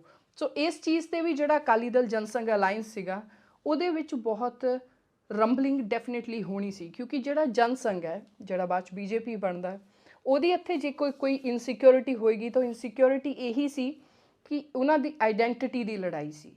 ਕਿਉਂਕਿ ਜਨਸੰਘ ਔਰ ਅਕਾਲੀ ਦਲ ਦੀ ਆਈਡੈਂਟੀਟੀ ਟੋਟਲੀ ਅਲੱਗ ਹੈ, ਇੱਕ ਦੂਸਰੇ ਦੇ ਆਪੋਜ਼ਿਟ ਹੈ। ਅਕਾਲੀ ਦਲ ਸਿੱਖ ਆਈਡੈਂਟੀਟੀ ਨਾਲ ਚੱਲਦਾ ਔਰ ਜਿਹੜਾ ਜਨਸੰਘ ਉਹ ਹਿੰਦੂ ਆਈਡੈਂਟੀਟੀ ਨਾਲ ਚੱਲਦਾ, ਔਰ ਹਿੰਦੂ ਸਿੱਖ ਐਨੀਮਿਟੀਜ਼ ਜੋ ਆਰਿਆ ਸਮਾਜ ਤੋਂ ਚੱਲਦੀ ਆ ਰਹੀ ਸੀ ਉਹਨੂੰ ਭੁੱਲਿਆ ਨਹੀਂ ਜਾ ਸਕਦਾ। ਉਹ ਜਨਸੰਘ ਦੇ ਦਿਲ ਦੇ ਵਿੱਚ ਕਿਤੇ ਨਾ ਕਿਤੇ ਅੱਜ ਵੀ ਵਸੀ ਹੋਈ ਹੈ। ਨਾਲ ਹੀ 3 ਮੁੱਦੇ ਹੋਰ ਸੀ ਜਿਨ੍ਹਾਂ ਦੇ ਉੱਤੇ ਜਨਸੰਘ ਔਰ ਅਕਾਲੀ ਦਲ ਦੇ ਵਿੱਚ ਮਤਭੇਦ ਸੀਗੇ, ਜਿਵੇਂ ਕਿ ਚੰਡੀਗੜ੍ਹ ਦਾ ਮੁੱਦਾ। ਜਨਸੰਘ ਦਾ ਖਿਆਲ ਸੀ ਕਿ ਚੰਡੀਗੜ੍ਹ ਜਿਹੜਾ ਉਹ ਜਾਂ ਤਾਂ ਸਾਂਝਾ ਰੱਖਣਾ ਚਾਹੀਦਾ ਜਾਂ ਉਹਦੇ 'ਤੇ ਹਰਿਆਣੇ ਦਾ ਹਿੱਸਾ, ਉਹ ਪੰਜਾਬ ਦਾ ਨਹੀਂ ਹੋ ਸਕਦਾ। ਨਾਲ ਹੀ ਫੈਡਰਲ ਸਿਸਟਮ, ਅਕਾਲੀ ਦਲ ਜਿਹੜਾ ਸੀ ਉਹ ਹਮੇਸ਼ਾ ਹੀ ਖੁਦਮੁਖਤਿਆਰੀ ਦੀ ਗੱਲ ਕਰਦਾ ਸੀ, ਪਰ ਜਿਹੜਾ ਜਨਸੰਘ ਸੀਗਾ ਉਹ ਆਟੋਨੋਮੀ ਸਟੇਟ ਨੂੰ ਇੰਨੀ ਜ਼ਿਆਦਾ ਦੇਣ ਦੇ ਹੱਕ ਵਿੱਚ ਨਹੀਂ ਸੀ। ਭਾਸ਼ਾ 'ਤੇ ਆਧਾਰਿਤ ਵੀ ਬਹੁਤ ਵੱਡਾ ਡਿਫਰੈਂਸ ਸੀ। ਜਿਹੜਾ ਪੰਜਾਬ ਸੀ ਉਹਨੂੰ ਪੰਜਾਬੀ ਸੂਬਾ ਮੂਵਮੈਂਟ ਹਮੇਸ਼ਾ ਹੀ ਐਡੀ ਵੱਡੀ ਲੜਾਈ ਇਸ ਕਰਕੇ ਲੜੀ ਗਈ ਸੀ ਕਿ ਜਿਹੜਾ ਪੰਜਾਬ ਆ ਉਹ ਪੰਜਾਬੀ ਬੋਲਦਾ ਸੂਬਾ ਹੋਵੇ, ਪਰ ਜਿਹੜਾ ਜਨਸੰਘ ਸੀ ਉਹ ਚਾਹੁੰਦਾ ਸੀ ਕਿ ਜਿਹੜੇ ਪ੍ਰਾਈਵੇਟ ਸਕੂਲ ਆ, ਜਿਹੜੇ ਸਕੂਲ ਆ, ਉਹਨਾਂ ਦੀ ਮਰਜ਼ੀ ਹੋਵੇ ਵੀ ਉਹਨਾਂ ਨੇ ਕਿਹੜੀ ਭਾਸ਼ਾ ਪੜ੍ਹਾਉਣੀ ਆ, ਚਾਹੇ ਪੰਜਾਬੀ ਹੋਵੇ ਚਾਹੇ ਹਿੰਦੀ ਹੋਵੇ, ਬਟ ਉਹ ਇਸ ਚੀਜ਼ ਦੇ ਖਿਲਾਫ ਸੀ ਕਿ ਪੰਜਾਬ ਦੇ ਵਿੱਚ ਸਿਰਫ ਪੰਜਾਬੀ ਲਾਗੂ ਹੋਵੇ। ਇਸ ਚੀਜ਼ ਨੂੰ ਉਹਨਾਂ ਨੂੰ ਐਕਸੈਪਟੇਬਲ ਨਹੀਂ ਸੀ। ਸੋ ਬਹੁਤ ਵੱਡੀ ਰੰਬਲਿੰਗ ਸੀਗੀ ਇਹ ਜਨਸੰਘ ਅਲਾਇੰਸ ਦੇ ਵਿੱਚ। ਦੈਨ ਅਕਾਲੀ ਦਲ ਦੇ ਆਪਸ ਦੇ ਵਿੱਚ ਵੀ ਟੁਕੜੇ ਹੋ ਗਏ। ਜਿਹੜਾ ਗੁਰਨਾਮ ਸਿੰਘ ਸੀ ਉਹਨਾਂ ਦੇ ਖਿਲਾਫ ਵੀ ਅਕਾਲੀ ਦਲ 'ਚ ਆਵਾਜ਼ਾਂ ਉੱਠਣ ਲੱਗੀਆਂ। ਪਲੱਸ ਨਾਲ ਹੀ ਜਿਹੜੇ ਦਰਸ਼ਨ ਸਿੰਘ ਫੇਰੂਮਾਨ ਆ 1969 ਦੇ ਵਿੱਚ ਉਹ ਇੱਕ ਆਪਣਾ ਪ੍ਰੋਟੈਸਟ ਸ਼ੁਰੂ ਕਰ ਦਿੰਦੇ ਆ ਚੰਡੀਗੜ੍ਹ ਦੇ ਲਈ। ਸੋ ਗੁਰਨਾਮ ਸਿੰਘ ਜੋ ਚੀਫ ਮਿਨਿਸਟਰ ਸੀ ਅਕਾਲੀ ਦਲ ਵੱਲੋਂ, ਉਹਨਾਂ ਤੋਂ ਇਹ ਇਲਜ਼ਾਮ ਲਾਏ ਗਏ ਕਿ ਜਿਹੜੇ ਫੇਰੂਮਾਨ ਜੀ ਪ੍ਰੋਟੈਸਟ 'ਤੇ ਬੈਠੇ ਆ, ਮਰਨ ਵਰਤ 'ਤੇ ਬੈਠੇ ਆ ਚੰਡੀਗੜ੍ਹ ਦੇ ਲਈ, ਉਹ ਕਾਂਗਰਸ ਦੀ ਇੱਕ ਕੋਝੀ ਚਾਲ ਹੈ। ਬਟ ਜਿਹੜੇ ਕਈ ਅਕਾਲੀ ਸੀ ਉਹ ਚਾਹੁੰਦੇ ਸੀ ਵੀ ਇਸ ਚੀਜ਼ ਨੂੰ ਮੁੱਦਾ ਬਣਾ ਕੇ ਆਪਾਂ ਨੂੰ ਸੰਘਰਸ਼ ਕਰਨਾ ਚਾਹੀਦਾ, ਔਰ ਜਿਹੜਾ ਚੰਡੀਗੜ੍ਹ, ਭਾਖੜਾ, ਨੰਗਲ ਤੇ ਪੰਜਾਬੀ ਬੋਲਦੇ ਸੂਬੇ ਜਿਹੜੇ ਹੋਰ ਸਟੇਟਾਂ ਦੇ ਵਿੱਚ ਰਹਿ ਗਏ ਆ ਉਹਨਾਂ ਨੂੰ ਵੀ ਪੰਜਾਬ ਦਾ ਹਿੱਸਾ ਬਣਾਉਣ ਦੇ ਲਈ ਇਸ ਸੰਘਰਸ਼ ਨੂੰ ਤੇਜ਼ ਕਰਨਾ ਚਾਹੀਦਾ। ਪਰ ਜਿਹੜੀ ਅਕਾਲੀ ਲੀਡਰਸ਼ਿਪ ਉਸ ਸਮੇਂ ਦੀ ਸੀ, ਅਗੇਨ ਉਹਨਾਂ ਨੂੰ ਸੱਤਾ ਦਾ ਇੱਕ ਤਰ੍ਹਾਂ ਨਾਲ ਆਪਾਂ ਕਹਿ ਸਕਦੇ ਹਾਂ ਕਿ ਨਿੱਘ ਉਹਨਾਂ ਨੇ ਮਾਣ ਲਿਆ ਸੀ, ਸੋ ਉਹ ਜ਼ਿਆਦਾ ਕੰਫਰਟੇਬਲ ਸੀ। ਅਕਾਲੀ ਦਲ ਦੇ ਵਿੱਚ ਸੰਤ ਫਤਿਹ ਸਿੰਘ ਨੂੰ ਆਪਾਂ ਕਿੰਗ ਮੇਕਰ ਕਹਿ ਸਕਦੇ ਹਾਂ, ਕਿਉਂਕਿ ਉਹ ਆਪ ਤਾਂ ਚੀਫ ਮਿਨਿਸਟਰ ਨਹੀਂ ਬਣੇ, ਪਰ ਉਹ ਬਣਾਉਂਦੇ ਆਏ ਸੀ, ਉਹੀ ਡਿਸਾਈਡ ਕਰਦੇ ਸੀ ਕੌਣ ਹੋਏਗਾ। ਸੋ ਇੱਥੇ 3 ਚਿਹਰੇ ਨਿਕਲ ਕੇ ਸਾਹਮਣੇ ਆਉਂਦੇ ਆ ਕਿ ਅਗਲਾ ਚੀਫ ਮਿਨਿਸਟਰ ਕੌਣ ਹੋਣਾ ਚਾਹੀਦਾ। ਜਿਹੜੇ ਐਸਜੀਪੀਸੀ ਦੇ ਜਥੇਦਾਰ ਸੀਗੇ ਚੰਨਨ ਸਿੰਘ ਜੀ, ਸੰਤ ਚੰਨਨ ਸਿੰਘ, ਨਾਲ ਬਲਵੰਤ ਸਿੰਘ, ਔਰ ਤੀਸਰਾ ਚਿਹਰਾ ਆਉਂਦਾ ਇੱਥੇ ਪ੍ਰਕਾਸ਼ ਸਿੰਘ ਬਾਦਲ। ਸੋ ਪ੍ਰਕਾਸ਼ ਸਿੰਘ ਬਾਦਲ ਗੁਰਨਾਮ ਸਿੰਘ ਨੂੰ ਜਦੋਂ ਇੱਥੋਂ ਟੌਪਲ ਕੀਤਾ ਜਾਂਦਾ, ਉਹਨਾਂ ਦੀ ਸਰਕਾਰ ਨੂੰ, ਗੁਰਨਾਮ ਸਿੰਘ ਦੀ ਸਰਕਾਰ ਨੂੰ ਕਾਂਗਰਸ ਨੇ ਨਹੀਂ ਸੀ ਇਸ ਵਾਰੀ ਹਟਾਇਆ, ਗੁਰਨਾਮ ਸਿੰਘ ਦੀ ਸਰਕਾਰ ਨੂੰ ਉਹਨਾਂ ਦੀ ਆਪਣੀ ਹੀ ਸਰਕਾਰ ਨੇ ਹਟਾ ਦਿੱਤਾ ਸੀ, ਟੌਪਲ ਕਰਤਾ ਸੀ। ਸੋ ਇੱਥੇ 1970 ਦੇ ਵਿੱਚ ਪਹਿਲੀ ਵਾਰੀ ਪ੍ਰਕਾਸ਼ ਸਿੰਘ ਬਾਦਲ ਚੀਫ ਮਿਨਿਸਟਰ ਬਣਦੇ ਆ ਪੰਜਾਬ ਦੇ, ਔਰ 1959 ਚ ਪ੍ਰਕਾਸ਼ ਸਿੰਘ ਬਾਦਲ ਪਹਿਲੀ ਵਾਰੀ ਮੈਨੂੰ ਲੱਗਦਾ ਪੰਜਾਬ ਦੀ ਅਸੈਂਬਲੀ ਚ ਆਉਂਦੇ ਆ। ਪਰ 1970 ਦੇ ਵਿੱਚ ਪ੍ਰਕਾਸ਼ ਸਿੰਘ ਬਾਦਲ ਉਸ ਸਮੇਂ ਤੱਕ ਸਭ ਤੋਂ ਯੰਗ ਚੀਫ ਮਿਨਿਸਟਰ ਸੀਗੇ, ਉਹ ਪਹਿਲੀ ਵਾਰੀ ਸਰਕਾਰ ਚ ਆਉਂਦੇ ਆ। ਕਹਿਣ ਦਾ ਭਾਵ ਇਹ ਹੈ ਕਿ ਇਹ ਜਿੰਨੀਆਂ ਵੀ ਪੋਲੀਟੀਕਲ ਪਾਰਟੀਆਂ ਆ, ਜਦੋਂ ਸਰਕਾਰ ਇੱਦਾਂ ਦੀ ਸਥਿਤੀ ਆ ਜਾਏ ਕਿ ਸਰਕਾਰ ਗੱਠਜੋੜਾਂ ਦੀ ਬਣੇ, ਤਾਂ ਆਪਣੇ ਕੋਲੇ ਪਰਫੈਕਟ ਐਗਜ਼ਾਮਪਲ ਹੈ 1967 ਤੋਂ ਲੈ ਕੇ 1970 ਤੱਕ ਦੀ। ਪ੍ਰਕਾਸ਼ ਸਿੰਘ ਬਾਦਲ ਦਾ ਰੂਲ ਵੀ ਜਿਹੜਾ ਬਾਅਦ ਵਿੱਚ ਕੁਛ ਮਹੀਨੇ ਹੀ ਚੱਲਿਆ, ਔਰ ਉਹਦੇ ਤੋਂ ਬਾਅਦ ਵੀ ਗਵਰਨਰੀ ਰਾਜ ਪੰਜਾਬ ਦੇ ਵਿੱਚ ਲਗਾ ਦਿੱਤਾ ਗਿਆ ਸੀ। ਸੋ ਇਹ ਸਾਰੇ ਜਿਹੜੇ ਗੱਠਜੋੜ ਹੈ, ਇਹ ਪੰਜਾਬ ਦੇ ਲਈ ਕਦੀ ਵੀ ਵਧੀਆ ਸਾਬਿਤ ਨਹੀਂ ਹੋਏ। ਇਹਦੇ ਵਿੱਚ ਆਈਡੀਓਲੋਜੀਕਲ ਡਿਫਰੈਂਸਿਸ ਬਹੁਤ ਆ। ਅਗਰ ਆਪਾਂ ਅਕਾਲੀ ਦਲ ਬੀਜੇਪੀ ਦੀ ਗੱਲ ਕਰੀਏ ਤਾਂ ਬਹੁਤ ਵੱਡਾ ਵਿਚਾਰਧਾਰਾ ਦਾ ਇੱਕ ਤਰ੍ਹਾਂ ਨਾਲ ਟੋਟਲੀ ਆਪੋਜ਼ਿਟ ਹੈ ਇੱਕ ਦੂਜੇ ਤੇ। ਪਰ ਇਹ ਪੋਲੀਟੀਕਲ ਪਾਰਟੀਜ਼, ਆਪਾਂ 67 ਦੀ ਗੱਲ ਵੀ ਕਰ ਲਈਏ, 69 ਦੀ ਗੱਲ ਵੀ ਕਰ ਲਈਏ, ਇਹ ਆਪਣੀ ਵਿਚਾਰਧਾਰਾ ਨੂੰ ਮਾਰ ਰਹੇ ਆ ਔਰ ਕਿਤੇ ਨਾ ਕਿਤੇ ਸਮਝੌਤੇ ਕਰ ਰਹੇ ਆ ਸਿਰਫ ਔਰ ਸਿਰਫ ਸੱਤਾ ਦੇ ਵਿੱਚ ਰਹਿਣ ਲਈ। ਸੋ ਇਹਦੇ ਵਿੱਚ ਜਿਹੜਾ ਨੁਕਸਾਨ ਹੈ, ਉਹ ਸਭ ਤੋਂ ਵੱਡਾ ਨੁਕਸਾਨ ਪੰਜਾਬ ਨੂੰ ਭੁਗਤਣਾ ਪੈਂਦਾ ਹੈ, ਪੰਜਾਬ ਦੇ ਮੁੱਦਿਆਂ ਨੂੰ ਭੁਗਤਣਾ ਪੈਂਦਾ ਹੈ। 1970 ਦਾ ਉਹ ਟਾਈਮ ਸੀ ਜਦੋਂ ਇੰਦਰਾ ਗਾਂਧੀ ਵੱਲੋਂ ਇੱਕ ਵਾਰੀ ਸੈਂਟਰ ਦੀ ਸਰਕਾਰ ਵੱਲੋਂ ਇਹ ਨੋਟੀਫਿਕੇਸ਼ਨ ਜਾਰੀ ਹੋ ਗਿਆ ਸੀ ਕਿ ਜਿਹੜਾ ਚੰਡੀਗੜ੍ਹ ਹੈ ਉਹ ਪੰਜਾਬ ਨੂੰ ਦੇ ਦਿੱਤਾ ਜਾਏਗਾ। ਪਰ ਬਾਵਜੂਦ ਇਸ ਦੇ ਵੀ ਕੁਝ ਸਰਕਾਰਾਂ ਦੇ ਮਾੜੇ ਗੱਠਜੋੜਾਂ ਨੇ, ਸਰਕਾਰਾਂ ਦੇ ਆਪਣੇ ਦੁਬਾਰਾ ਆਉਣ ਦੀ ਲਾਲਸਾ ਨੇ, ਔਰ ਇੱਦਾਂ ਦੀਆਂ ਕੁਝ ਹਿਡਨ ਅਲਟੀਰੀਅਰ ਮੋਟਿਵਸ ਕਰਕੇ ਇਹ ਜਿਹੜੇ ਮੁੱਦੇ ਆ ਅੱਜ 50 ਸਾਲ ਬਾਅਦ ਵੀ ਪੰਜਾਬ ਦੇ ਪਾਣੀਆਂ ਦਾ ਮੁੱਦਾ, ਚੰਡੀਗੜ੍ਹ ਦਾ ਮੁੱਦਾ, ਐਂਡ ਹੋਰ ਜਿਹੜੇ ਪੰਜਾਬੀ ਬੋਲਦੇ ਸੂਬੇ ਆ, ਫੈਡਰਲ ਸਟਰਕਚਰ ਦਾ ਮੁੱਦਾ, ਇਹ ਸਾਰਾ ਮੁੱਦਾ ਅੱਜ ਤੱਕ 50 ਸਾਲਾਂ ਤੱਕ ਵੀ 2022 ਤੱਕ ਚੱਲਿਆ ਆ ਰਿਹਾ। ਪਲੱਸ ਨਾਲ ਹੀ ਜਦੋਂ ਇਹ ਕੋਅਲੀਸ਼ਨ ਦੀ ਗੱਠਜੋੜ ਦੀ ਸਰਕਾਰ 67 ਵਿੱਚ ਆਈ, ਉਸ ਤੋਂ ਬਾਅਦ 70 ਦੇ ਵਿੱਚ ਪ੍ਰਕਾਸ਼ ਸਿੰਘ ਬਾਦਲ, ਉਸ ਤੋਂ ਬਾਅਦ ਵੀ ਇਹ ਸਰਕਾਰ ਚੱਲ ਨਹੀਂ ਪਾਉਂਦੀ। ਉਸ ਤੋਂ ਬਾਅਦ ਵੀ ਇੱਕ ਇੱਦਾਂ ਦੀ ਹੀ ਸਰਕਾਰ ਆਉਂਦੀ ਹੈ ਗੱਠਜੋੜਾਂ ਵਾਲੀ, ਔਰ ਉਸ ਤੋਂ ਬਾਅਦ ਜਿਹੜਾ ਸਮਾਂ ਆਉਂਦਾ 80 ਦਾ ਦਹਾਕਾ, ਉਹਦੇ ਵਿੱਚ ਪੰਜਾਬ ਦੇ ਵਿੱਚ ਇੱਦਾਂ ਦਾ ਇੱਕ ਇਨਸਟੇਬਿਲਿਟੀ ਕ੍ਰੀਏਟ ਹੁੰਦੀ ਹੈ ਜਿਹੜੀ ਕਿ ਜਿਹਦੀ ਜੜ ਆਪਾਂ ਬੈਡ ਪੋਲੀਟੀਕਲ ਸਟ੍ਰੈਟੇਜੀਜ਼ ਜਾਂ ਬੈਡ ਪੋਲੀਟਿਕਸ ਤੋਂ ਲੱਭ ਸਕਦੇ ਹਾਂ। ਬਾਅਦ ਵਿੱਚ ਜਾ ਕੇ ਧਰਮ ਯੁੱਧ ਮੋਰਚਾ ਸਟਾਰਟ ਹੁੰਦਾ, ਉਸ ਤੋਂ ਬਾਅਦ ਜਾ ਕੇ 84 ਹੁੰਦਾ, ਐਂਡ ਇਹ ਸਾਰਾ ਦੌਰ ਜਿਹੜਾ ਪੰਜਾਬ ਨੂੰ ਬਹੁਤ ਮਾੜਾ ਭੁਗਤਣਾ ਪਿਆ ਸੀ। ਇਹਦੇ ਪਿੱਛੇ ਕਾਰਨ ਇੱਕ ਹੀ ਸੀ, ਮਾੜੀ ਲੀਡਰਸ਼ਿਪ, ਪੂਅਰ ਲੀਡਰਸ਼ਿਪ ਜਿਹੜੀ ਪੰਜਾਬ ਨੂੰ ਮਿਲੀ ਸੀ, ਜਿਹੜੇ ਪੰਜਾਬ ਦਾ ਇਕਮਤ ਨਾ ਹੋਣ ਕਰਕੇ ਇੱਦਾਂ ਦੇ ਲੀਡਰ ਬਣੇ ਜੋ ਕੁਰਸੀ ਦੇ ਲਈ ਆਪਸ ਦੇ ਵਿੱਚ ਮਾੜੇ ਗੱਠਜੋੜ ਕਰਦੇ ਰਹੇ, ਸਿਰਫ ਕੁਰਸੀ ਦੇ ਲਈ, ਸਿਰਫ ਪਾਵਰ ਦੇ ਲਈ, ਜਿਹਦਾ ਨੁਕਸਾਨ ਪੰਜਾਬ ਨੂੰ ਹਮੇਸ਼ਾ ਭੁਗਤਣਾ ਪਿਆ। Thank you so much for watching. ਅਗਰ ਲੰਬੀ ਹੋ ਗਈ ਵੀਡੀਓ ਤਾਂ I'm sorry, but thank you so much for watching.